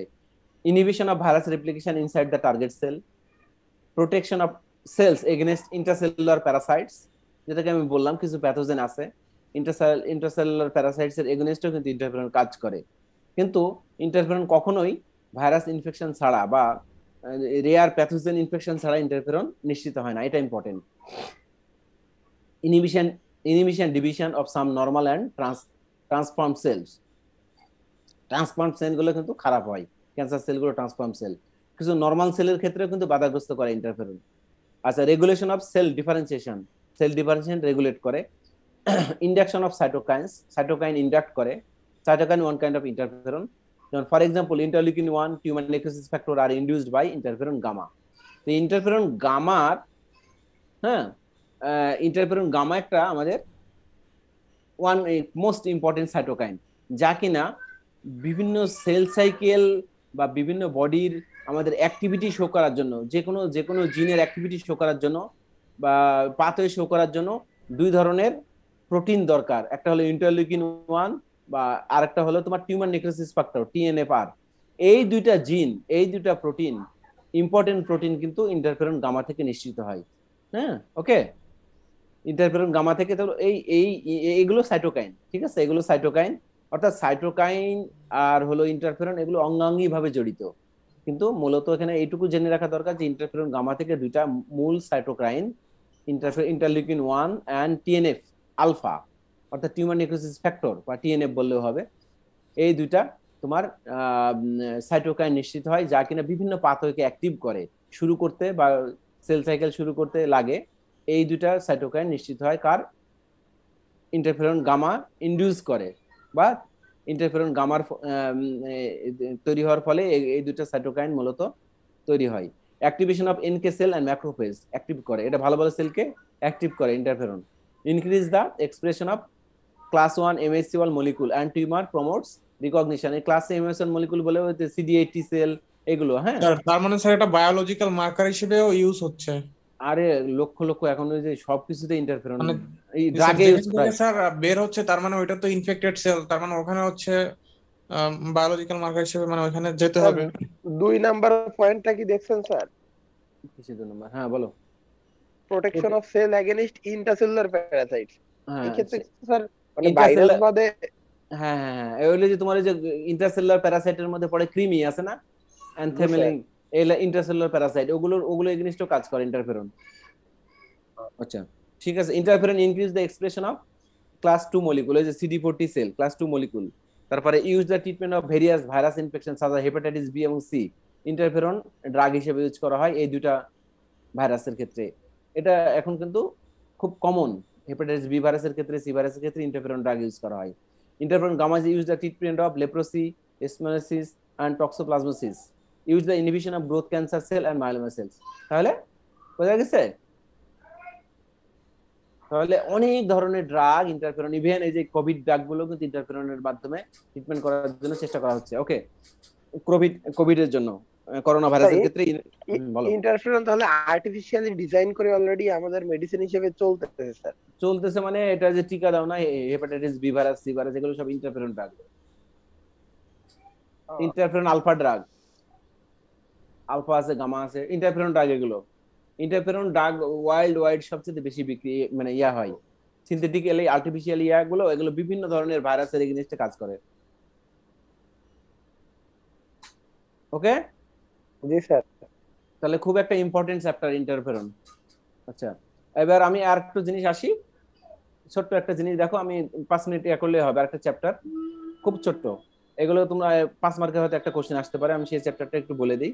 বলে খালি পড়া ইন্টারফেরন শেষ মানে এইটুকুই? এইটুকুই। ওকে, এখানে আমি একটা খুব ফেমাস একটা লেকচার আমি তোমাদের সাথে একটু শেয়ার করি, কিন্তু এখানে তেমন কিছু নাই, এটুকু জানো তোমাদের। আচ্ছা, এখানে তোমাদের একটা সিলেবাসে আছে virus host interaction. Virus host interaction একটু বড় করতেন স্যার আরেকটু? এটা না বড় করা খুব বিপদ আছে, দেখো। জি স্যার, ঠিক আছে। আমি এটা একটা চ্যাপ্টার থেকে পড়াচ্ছি, আমার এটা খুব ভালো লাগে। তো ভাইরাস হোস্ট ইন্টারঅ্যাকশন, এবং এটা ফেমাস লেকচার, এটা হার্ভার্ডে পড়ানো হয়, জাস্ট আমি তোমার সাথে শেয়ার করতেছি।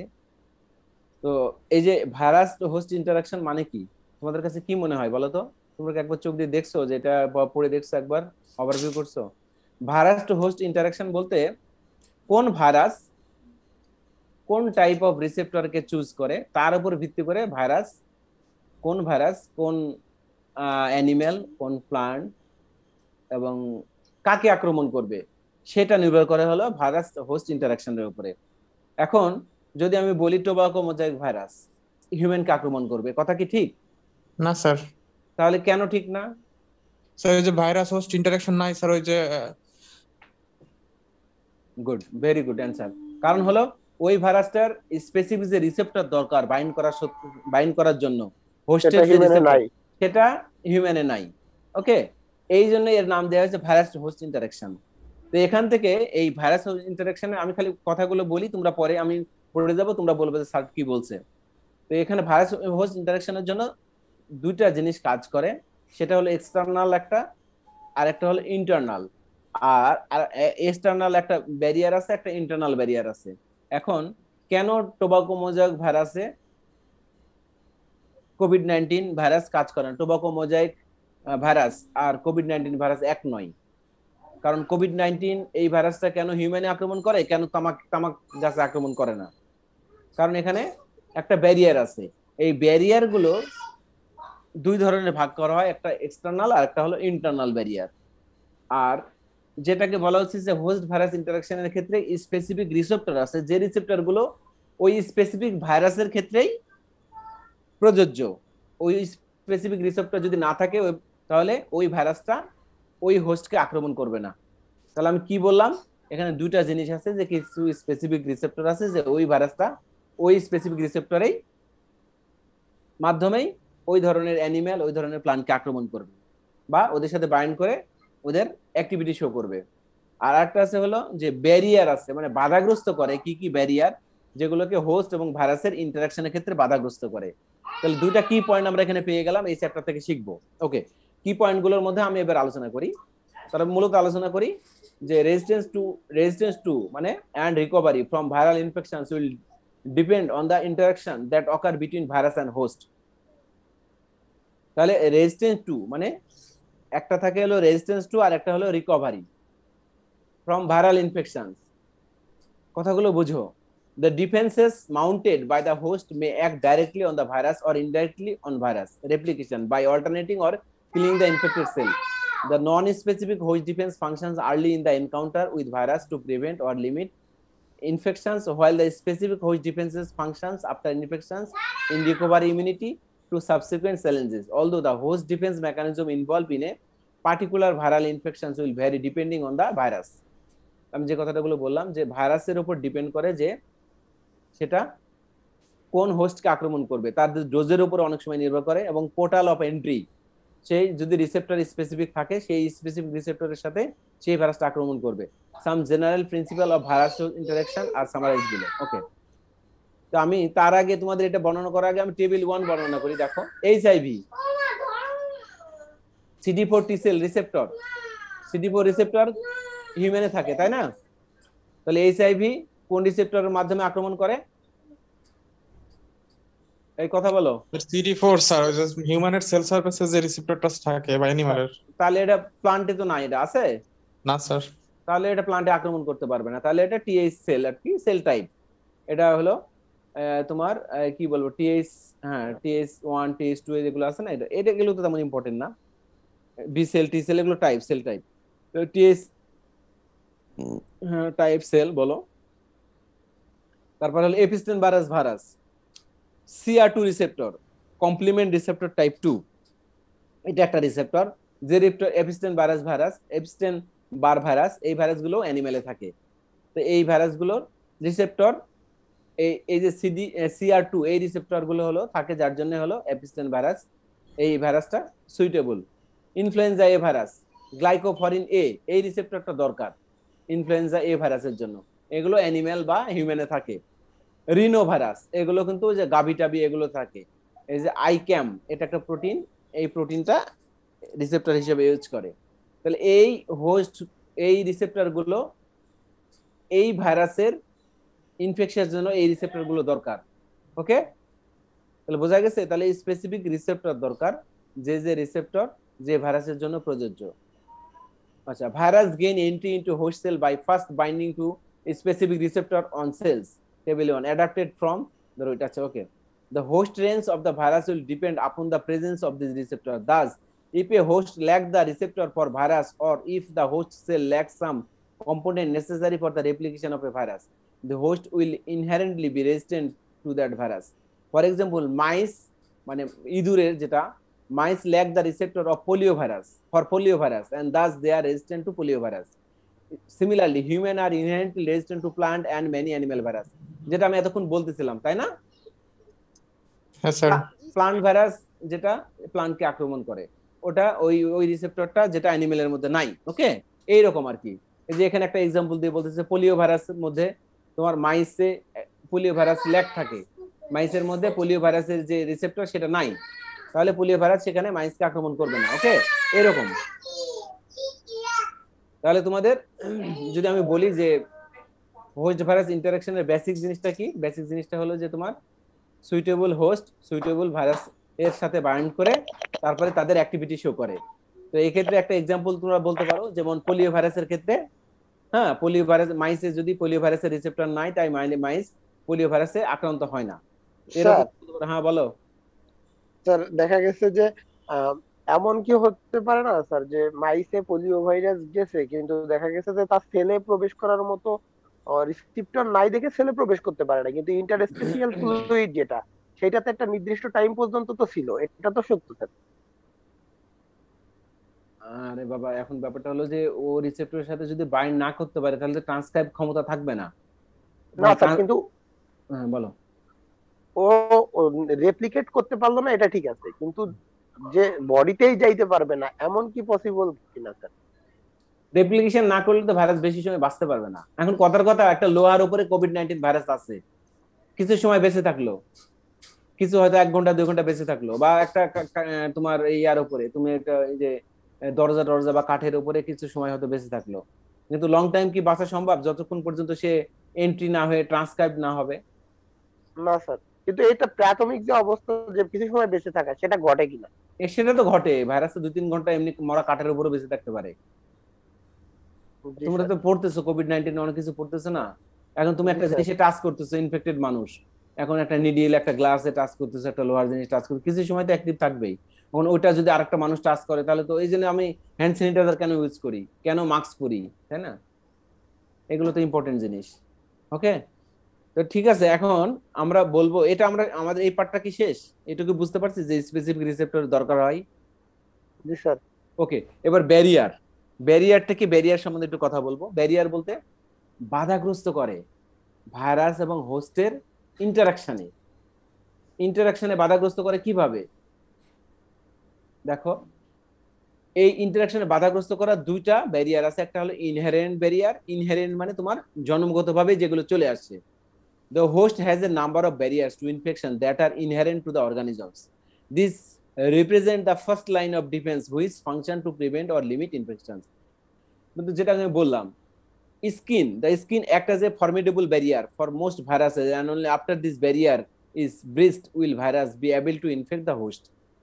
ভাইরাস কোনো হোস্টকে আক্রমণ করার আগে যদি তোমার স্কিনটা, অনেকের স্কিন আছে না, অনেক মানে কালো মানুষদের স্কিন কিন্তু ওই যে ফর্সা চামড়া মানুষদের স্কিনের চাইতে কিন্তু বেশি পরিমাণ প্রোটেক্টিভ পাওয়ার আছে। কারণ হলো কি, সূর্যের আলোয় যে আমরা স্কিনে লাগাই, এখানে কিন্তু অনেক ধরনের নিউট্রিয়েন্ট বা ইয়া থাকে।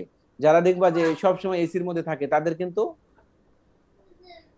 মানে পুরো ভাইরাস প্রোটেক্টিভ বা যে কোনো প্যাথোজেন প্রোটেক্টিভ পাওয়ারটা কম।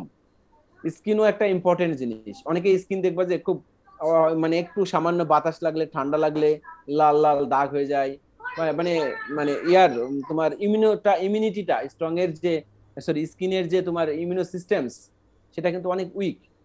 বলে না তোমার স্কিনটা ইয়া খুব সেনসিটিভ স্যার, প্রোটেক্টিভ পাওয়ার কম আর কি, যেটাকে বলা হয় যে স্কিন অল্পতেই তোমার ইয়া হয় আর কি, বিভিন্ন ধরনের তোমার রোগের লক্ষণ দেখা দেয়। তো এই স্কিনটা কিন্তু জন্মগতভাবে আসে, এটা তাই না? এটা তো তোমার বাই বর্ন আসে। স্যার হ্যাঁ বলো। স্যার যাদের স্যার অল্পতেই স্যার বেশি মানে অ্যাক্টিভ হয়, তাদের স্যার তো ওভার অ্যাক্টিভ হওয়ার কথা। এটা তো অ্যাক্টিভ বলতে ওটা বোঝায় না, এটা তো বলতেছে যে তোমার ওই যে অনেকের স্কিন আছে না, একটু তুমি হাত দিবা, টাচ করবা, তোমার লালচে হয়ে যাবে। বা তোমার ওই যে বাইরে মনে করে একটু ঠান্ডা লাগলো, তোমার হাঁচি কাশি হয়ে গায়ে লালচা হয়ে যাবে। বা কোনো একটু তোমার কোনো একটা ধরনের নোংরা পড়লো গায়ে, চুলকানি শুরু হবে। মানে এটা সেনসিটিভ বেশি, সেনসিটিভ প্রোটেক্টিভ পাওয়ার কম স্যার।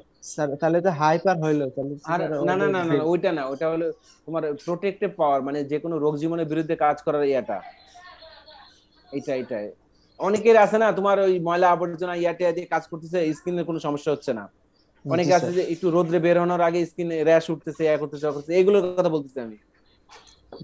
এটা বাই বর্ন আসে, এগুলো তো তুমি চেঞ্জ করতে পারবে না। আচ্ছা, lack of membrane receptor, inherent ব্যারিয়ারে ল্যাক অফ মেমব্রেন রিসেপ্টর, এটাও কিন্তু একটা পার্ট ইনহেরেন্ট ব্যারিয়ারের। এটা জন্মগতভাবেই থাকে। এখন তুমি ইচ্ছা করলে তো তুমি CD4 রিসেপ্টর প্লান্টের মধ্যে নিয়ে আসতে পারবে না, ঠিক আছে? এগুলো inherent barrier, lack of membrane receptor, skin, এগুলো ইনহেরেন্ট ব্যারিয়ারের মধ্যে পড়ে। মিউকাস, দেখো মিউকাস কি? মিউকাস হলো covering an epithelial act as a barrier to prevent the infection of host sell.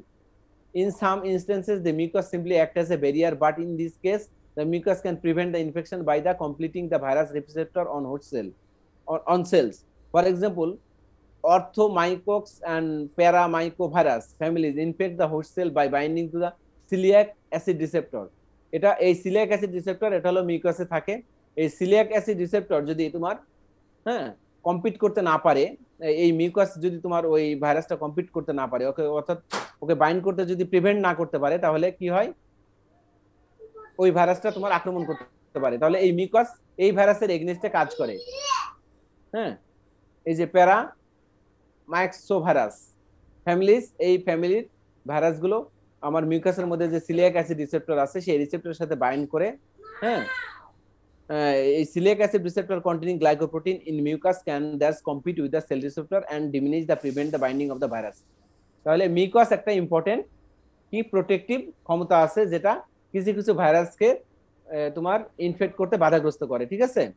তারপরে সিলিয়াটেড এপিথেলিয়াম, লো পিএইচ। আচ্ছা, এগুলো আর একটা সিলিয়াটেড এপিথেলিয়াম, এটাও আর একটা তোমার আমার সেলের component.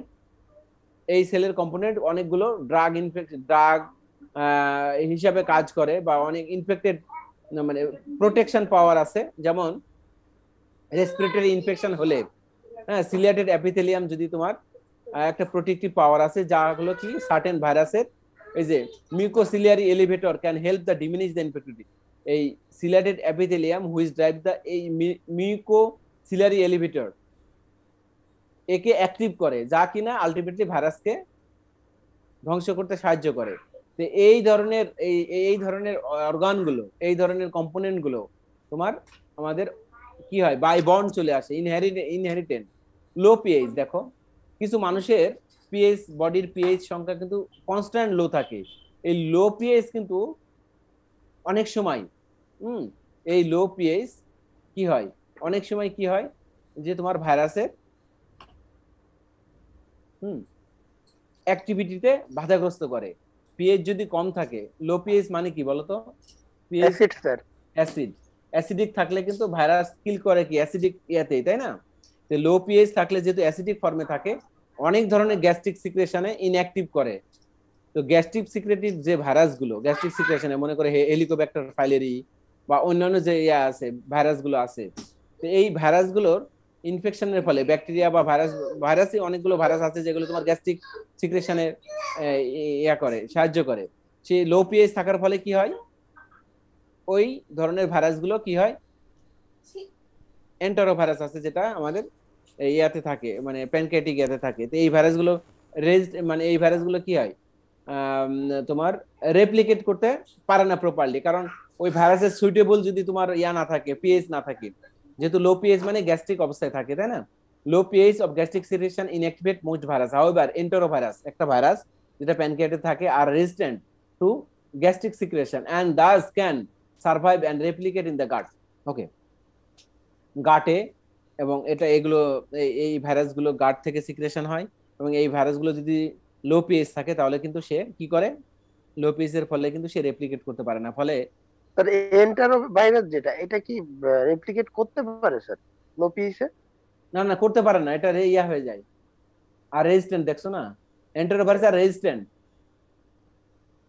Two gastric secretion and thus can survive and replicate in the gut. Enterovirus are resistant. Enterovirus gastric secretion and to gastric secretion, and thus enterovirus একটা ভাইরাস যে কিনা তোমার পাকস্থলীতে থাকে, যে ভাইরাসটা লো পিএইচ এর ফলে ইনঅ্যাক্টিভ থাকে। এই যে দেখছো না, the low pH of gastric secretion inactivate most virus. The low pH of gastric secretions inactivate most viruses. Low pH sir. খারাপ, লো pH খারাপ বলতে ভাইরাসের জন্য খারাপ, বুঝছো না? জি sir. The low pH of gastric secretion, low pH এর gastric secretion হলে most virus inactivate হয়। pH হাই থাকতে হবে।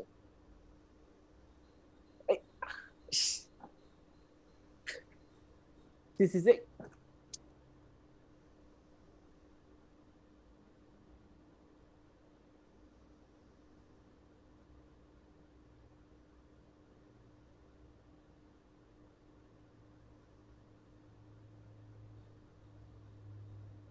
আচ্ছা দেখো, এবার আমি আসি, এগুলো হলো ইনহেরেন্ট ব্যারিয়ার। আমি লো পিএইচ এবার হাই পিএইচ এবার আমি একটু কনফিউশন তোমাদের দূর করব। ওকে, এবার আরেকটা কিছু আছে যেগুলো outside humeral component involve resistant two viral infections. আচ্ছা, এগুলো হলো তোমার একটা ইনহেরেন্ট ব্যারিয়ার গেল, আর একটা হলো তোমার এক্সটার্নাল ব্যারিয়ার, যেগুলো non specific. A number of humoral components of non specific immune system function resistant to the viral resistance to viral infection. Some of this are constitutively prevent while others are induced by infections. Interferon, এটা হলো external barrier. Interferon কিভাবে নিশ্চিত হয়? আক্রমণ করলে, right?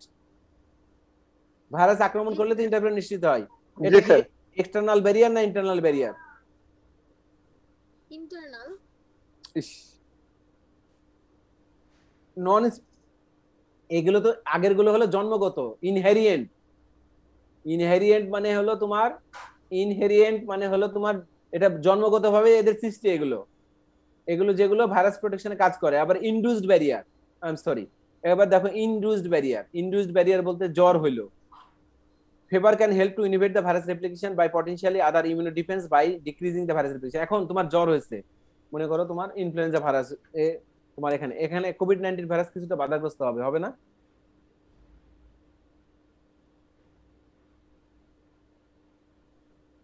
উত্তর দাও তোমরা।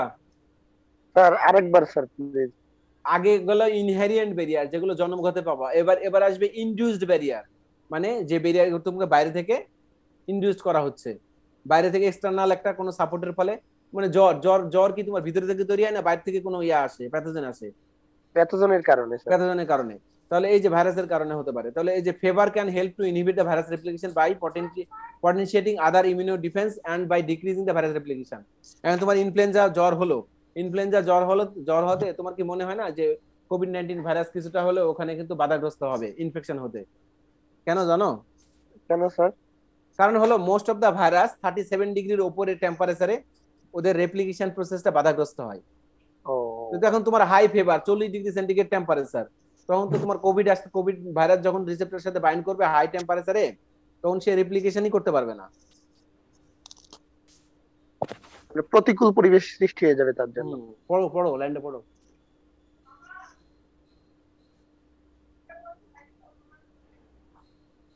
বোঝা গেছে?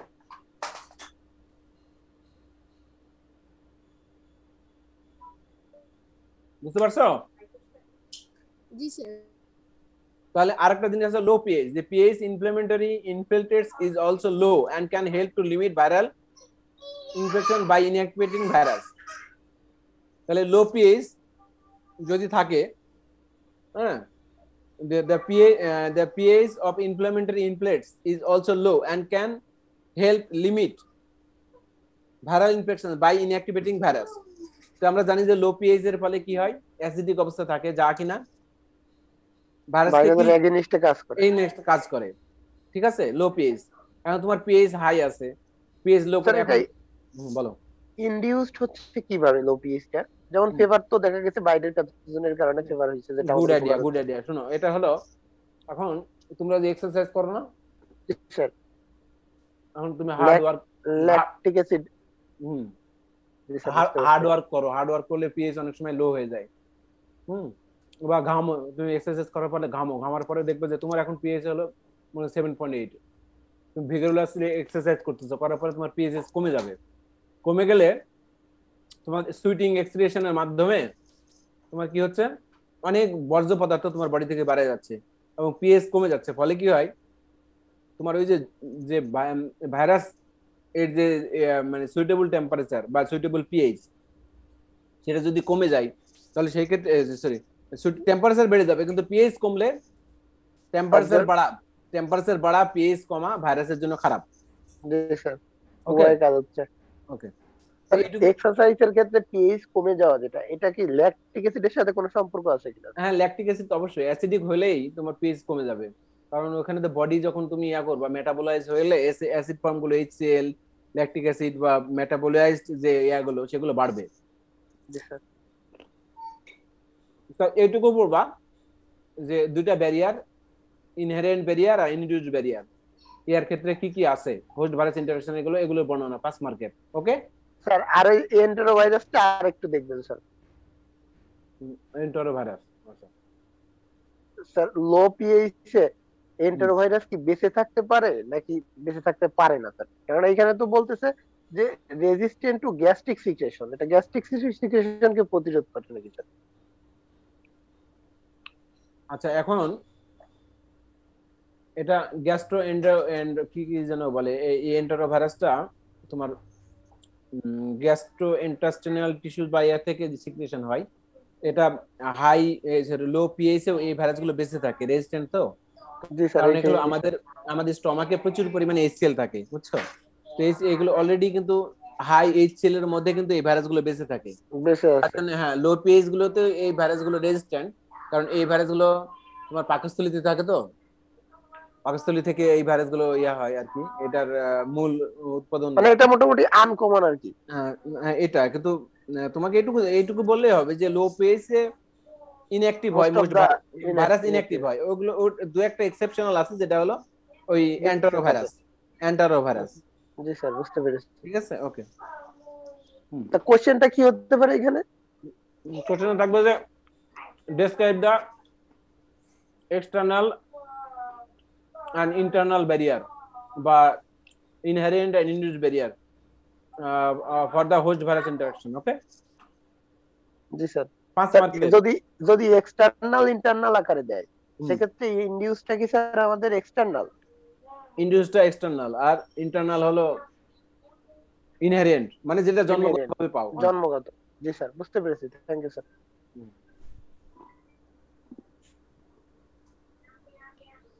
স্যার আমাদের পিয়ালির মার কালকে উঠে হয়েছে স্যার দুপুরবেলা স্যার, এখন মোটামুটি সুস্থ আছে স্যার। ও আজকে স্যার ক্লাস করতে পারতেছে না স্যার, আমাকে বলছিল যে একটু বলতে। তো সবাই ওর জন্য একটু দোয়া করি স্যার, ওর আম্মুর জন্য।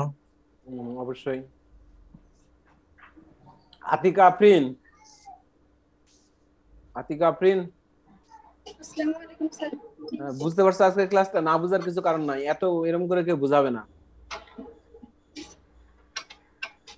আজকে স্যার, ক্লাস আসসালামু আলাইকুম।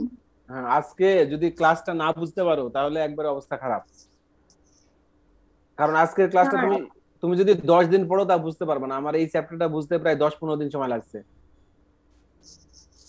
ইন্টারফারেন্স সম্পর্কে কিছু নতুন আইডিয়া পেয়েছি এবং খুব যেটা গুরুত্বপূর্ণ তথ্য ছিল স্যার আমাদের জন্য জানাটা।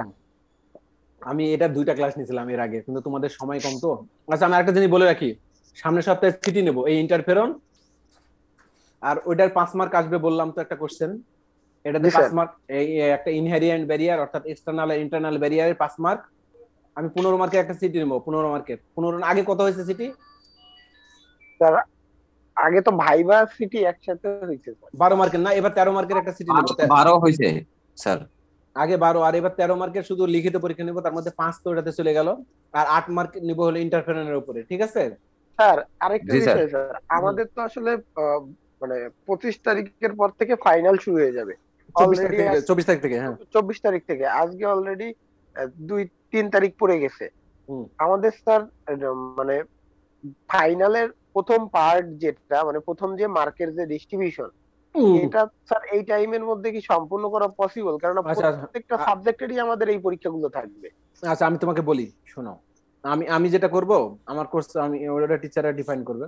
জি স্যার, এটা আপনার কাছে সেটা হলো, আমি যেটা করব সেটা হলো সামনের সপ্তাহে তোমাদের আমি 13 মার্কের, মানে 12 হয়েছে তো 13 মার্কের একটা সিটি পরীক্ষা নেব, তার মধ্যে 5 তখন থাকবে, আর 8 মার্ক ইন্টারফেরেন্সের উপর নিব। ঠিক আছে, জি স্যার। ইন্টারফেরেন্সের উপর 8 মার্কের পরীক্ষা, আর যে ওইটা থাকলো 13 মার্ক, টোটাল 13 মার্ক।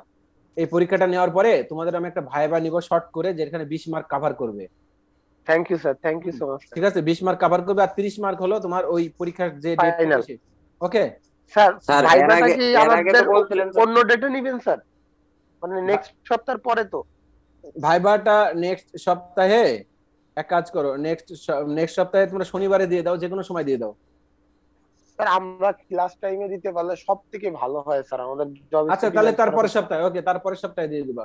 তাহলে স্যার Thank you সেটাই ভালো so হবে much, স্যার। sir. 17 তারিখ বোধ হয় স্যার লাস্ট উইকটা পরে স্যার, ওই দিন একবারে করলে আমাদের জন্য ভাইবার মানে ওই পরবর্তীতে তোমাদের ফাইনালের। মধ্যে কারো প্র্যাকটিক্যাল নাই তো? প্র্যাকটিক্যাল আছে? না স্যার, আমরা না, কেউই স্যার। নিই না ওইটা। না স্যার, কেউই নেই নাই স্যার। ওকে ওকে ওকে ওকে, ঠিক আছে ঠিক আছে। Thank you sir. আচ্ছা তোমরা স্যার আমার একটু কথা আছে স্যার। হ্যাঁ বলো বলো। স্যার আমার আইডি 182031033। স্যার আমার ওই যে অ্যাডভাইজিং কমপ্লিট হয়ে গেছে, ইউএমএস এ মার্ক অ্যাড করা লাগবে স্যার। আমি তো করতে পারবো না, এটা হলো তুমি যে টিচারের কোর্স আছে তাদেরকে স্যার knock করো। আপনার সাবজেক্ট এটা আপনি একটু অ্যাড করে দিবেন স্যার মিডের।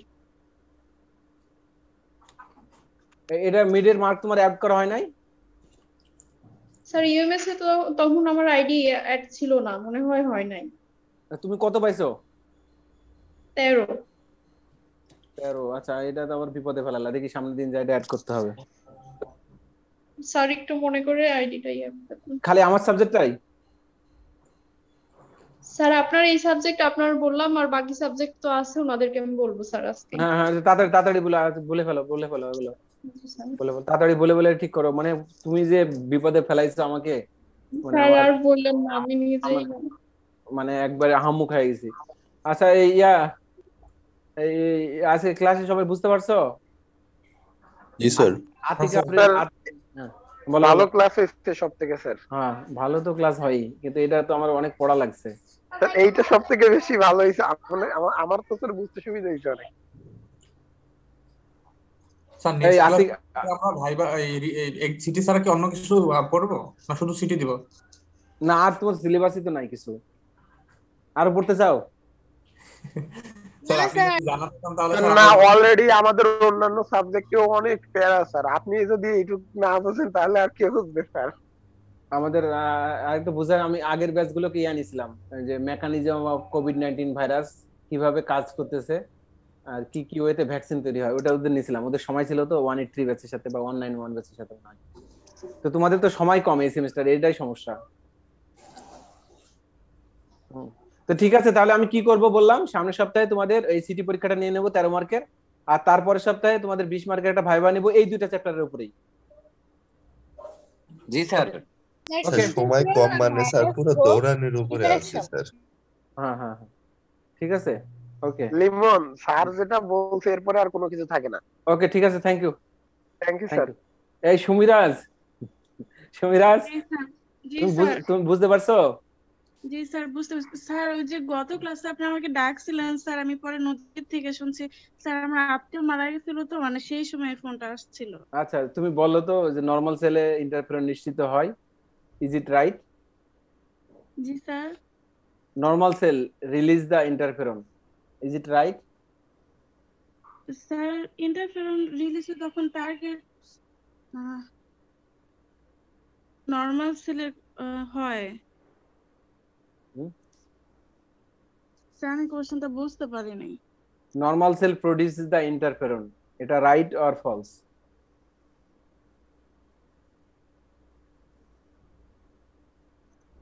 Sir right. হাসতেছে দেখো স্যার। সবাই। আতিকা আফরিন, আতিকা আফরিন এই মেয়েটা কি শুনতে পায় না নাকি? জি sir. Normal cell produce interferon, right or false? Virus attack না হলে তো ইন্টারফেরন নিশ্চিত হয় না স্যার। আমি তোমাকে উত্তর দিতে বলছি, right or false?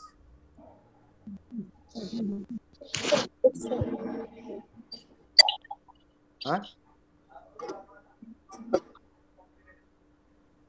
Atika Afrin বলো। স্যার নরমাল সেলে ইন্টারফেরন নিশ্চিত হয়। জি স্যার। এই তাহলে তোমার কি ক্লাস নিলাম আমি? স্যার অনলি ইনফেক্টেড সেল, তাও আবার ভাইরাস, বিশেষ করে ভাইরাস দ্বারা ইনফেক্টেড সেলে শুধুমাত্র ইন্টারফেরন নিশ্চিত হয়, নরমাল সেলে হয় না। তাহলে এদের কি পাস করানোর দরকার আছে? স্যার প্রথম স্যার তো মানে ওরা হয়তো বুঝতে পারে না যে নরমাল সেল বলতে হচ্ছে যে শুধুমাত্র সেল থেকে, মানে ইনফেক্টেড আর নরমাল এই দুইটা বোধহয় ডিফারেন্স করতে একটু ওটা গুলাই ফেলছে হঠাৎ, মানে কেন কোশ্চেন সময়। কই গুলায় ফেলার তো কোনো কিছু নাই, কিশোর তুমি পেছাও না, এখানে তো খুব সুন্দর করে নোটের মধ্যে লেখা আছে, লেখা ছিল না? না এমনি স্যার আমরা সবাই তো বুঝতে পারছি, দুই একজনের বোধহয় বুঝতে পারলাম না যে কেন এটা বুঝতেছে না। স্যার ওটা বুঝে যাবে স্যার, পড়লেই বুঝে যাবে না। তো কালকে নোট দিছি আর এত করে বুঝালাম, তার লাভ কি হলো? এই আব্দুল মুমিন, দেখি একটু চেহারাটা দেখি বাবা। মুকিত খান,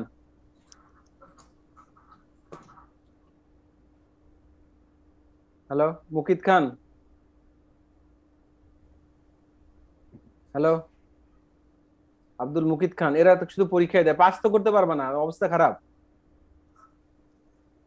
আমি কিন্তু ফেল করলে, কেউ যদি ফেল করে আমি কিন্তু পাস করাই দেওয়ার মতো আমার মানসিকতা নাই, এত কষ্ট করার পরেও তোমরা যদি সবাই মিলে রিকোয়েস্ট করো তাও কিন্তু পাস করাইতে পারবো না। স্যার আমরা নরমালি স্যার ইন্টারফেরেন্স স্যার টুকটাক নাম শুনছি, কিন্তু স্যার এইভাবে তো জানতামই না স্যার। আজকে স্যার প্রচুর আমরা ইনফরমেশন পাইছি স্যার। স্যার স্যার ওরাও স্যার পড়ে স্যার মানে মোটামুটি স্যার হয়তো এখন একটু ইয়ে হচ্ছে, দোদুল্যমান অবস্থা আছে স্যার, ওরা পারবে স্যার। আমার প্রথম ক্লাস হলো 183 ব্যাচের সাথে। 183 ব্যাচে তোমরা জানো দুইটা স্টুডেন্ট, বিশেষ করে সুমাইয়া, ও অনেক ট্যালেন্ট। ও ক্লাস করার আগে ও প্রচুর পড়ে আসে। আমার ব্যাচমেট ছিল স্যার ডিপ্লোমায়। হ্যাঁ, ও অনেক ট্যালেন্ট, মানে আমি তোমাদের কাছে খালি প্রশংসা করি না, আমি অনেকের কাছে বলি ও বুঝে ভালো। ক্লাসে একটা জিনিস বলার আগে কিন্তু ও বুঝে ফেলে, কারণ হলো ও ক্লাস করতে আসার আগে পড়ে আসে। তো আমাকে প্রথমের দিকে তো আমি ইন্টারফেরন মানে খুব অতটা ডিপলি আমি বুঝতাম না ঠিক এরকম না যে ইন্টারফেরন জাস্ট পড়ছি আমি ওখানে মাস্টার্সে। তো ও আমাকে এত ডিপলি কোশ্চেন করতো, sir RNA virus, DNA virus কেন, আচ্ছা তোমাদের একটা কোশ্চেন ছিল যে কোভিড-19 ভাইরাস, আরএনএ ভাইরাস, তারপরেও এখানে কেন ইন্টারফেরন এত রিলিজ হবে, হাই রিলিজ, তারপরে এখানে একটা ব্যাপার থাকে কি, কোভিড-19 ভাইরাসের সবচেয়ে বড় সমস্যা কি যে যে তোমার ও যে টার্গেট সেল সেগুলো হলো তোমার যে প্রোটিনকে টার্গেট করে। হ্যাঁ, প্রোটিনকে টার্গেট করে সেই প্রোটিনগুলো ইউজুয়ালি তোমার আমাদের ওই যে লাং এর জন্য বা লাং এর কার্যকারিতা বা যে লাং এর যে এয়া আছে না ফাংশন, সেই ফাংশন রিলেটেড প্রোটিন, যে ফলে কি হয় লাং ইনফেক্টেড হয় ফার্স্টলি। হ্যাঁ, তো তো লাং ইনফেক্টেড এপি1 প্রোটিন বা এই প্রোটিনগুলো লাং ইনফেক্টেড হওয়ার ফলে কি হয়, কার্যকারিতা নষ্ট হওয়ার ফলে কি হয়, শরীর আস্তে আস্তে মানুষ কিন্তু দুর্বল করে ফেলে।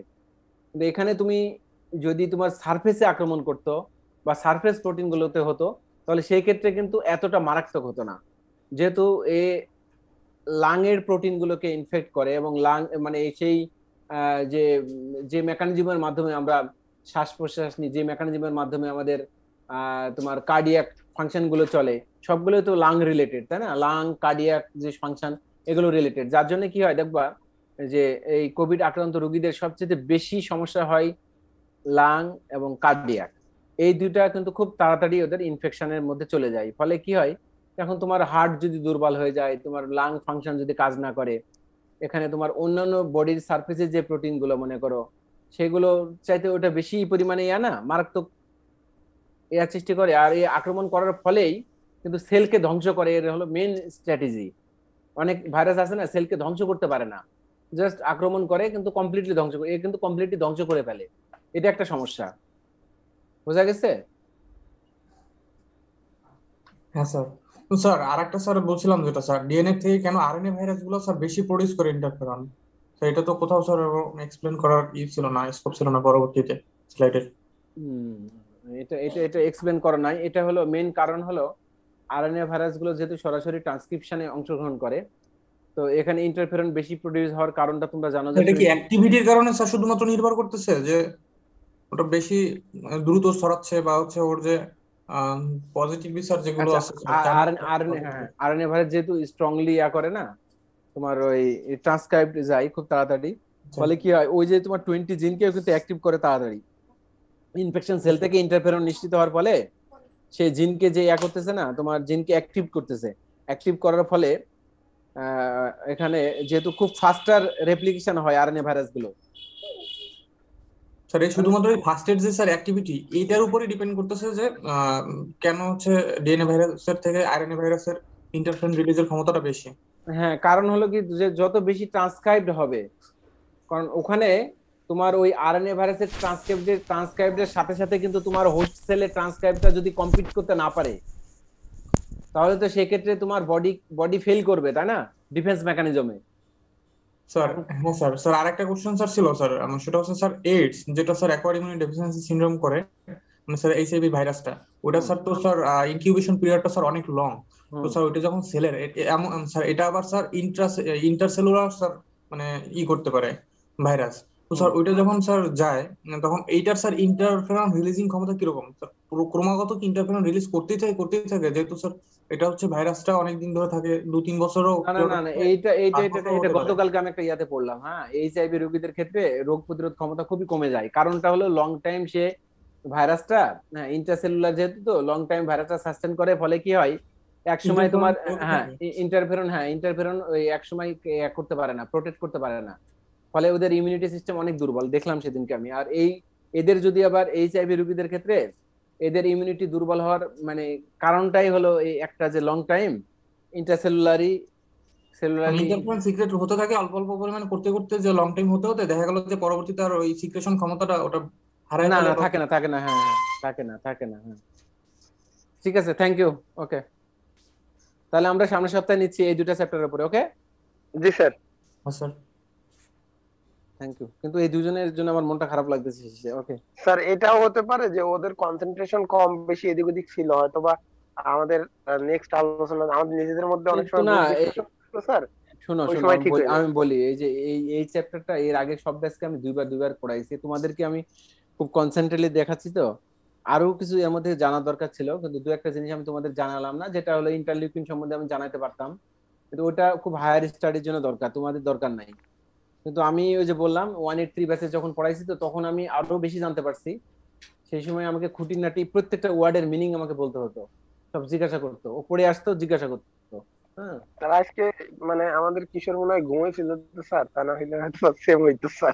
না, কিশোর ঘুমালেও না আমি কথা বললে হচ্ছে দেখা গেল যে তোর অনেক লং হয়ে যেত, ক্লাসটা শেষ করার একটা ব্যাপার আছে না। স্যার অনেক বুঝাইছে, তো স্যার তো ভালো বুঝাইছে। কিশোর ঘুমালেও কিশোরের সেই অ্যাবিলিটি তৈরি হতো না একদিনে, কারণ আগে না পড়লে হবে না। যেটা হ্যাঁ আমি স্যার, গতকালকে স্যার আমাদের একটা ভাইবার একটা প্রেজেন্টেশন গেছে স্যার। যেটা 10 দিনে তুমি 10 দিন পড়ছো, আমি যে 10 দিন পড়ছি, সেটা তোমাকে তো অবশ্যই 100 দিন পড়া লাগবে। জি স্যার, জি স্যার, আমার তো বুঝতে টাইম লাগবে। ঠিক আর আছে, ঠিক আছে, okay, thank you, thank you. Just টাইমে সামনের দিন জয়েন করবা, ঠিক আছে? ওকে, জি স্যার, থ্যাংক ইউ স্যার। ভালো ভালো করে পড়ো, ইন্টারফেরনে স্যার সবাই। আমাদের জন্য স্যার একটু গুড উইশ করেন স্যার। হ্যাঁ, ক্রিটিক্যাল ক্রিটিক্যাল কোশ্চেন করবো। ওকে, স্যার করেন, সমস্যা নেই, পুরো বুঝে গেছি স্যার। Thank you. জি স্যার।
ক্লাস করি আর কি করব, ক্লাস করি।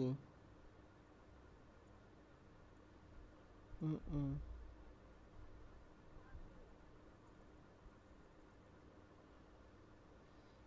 বউ আসে নাই।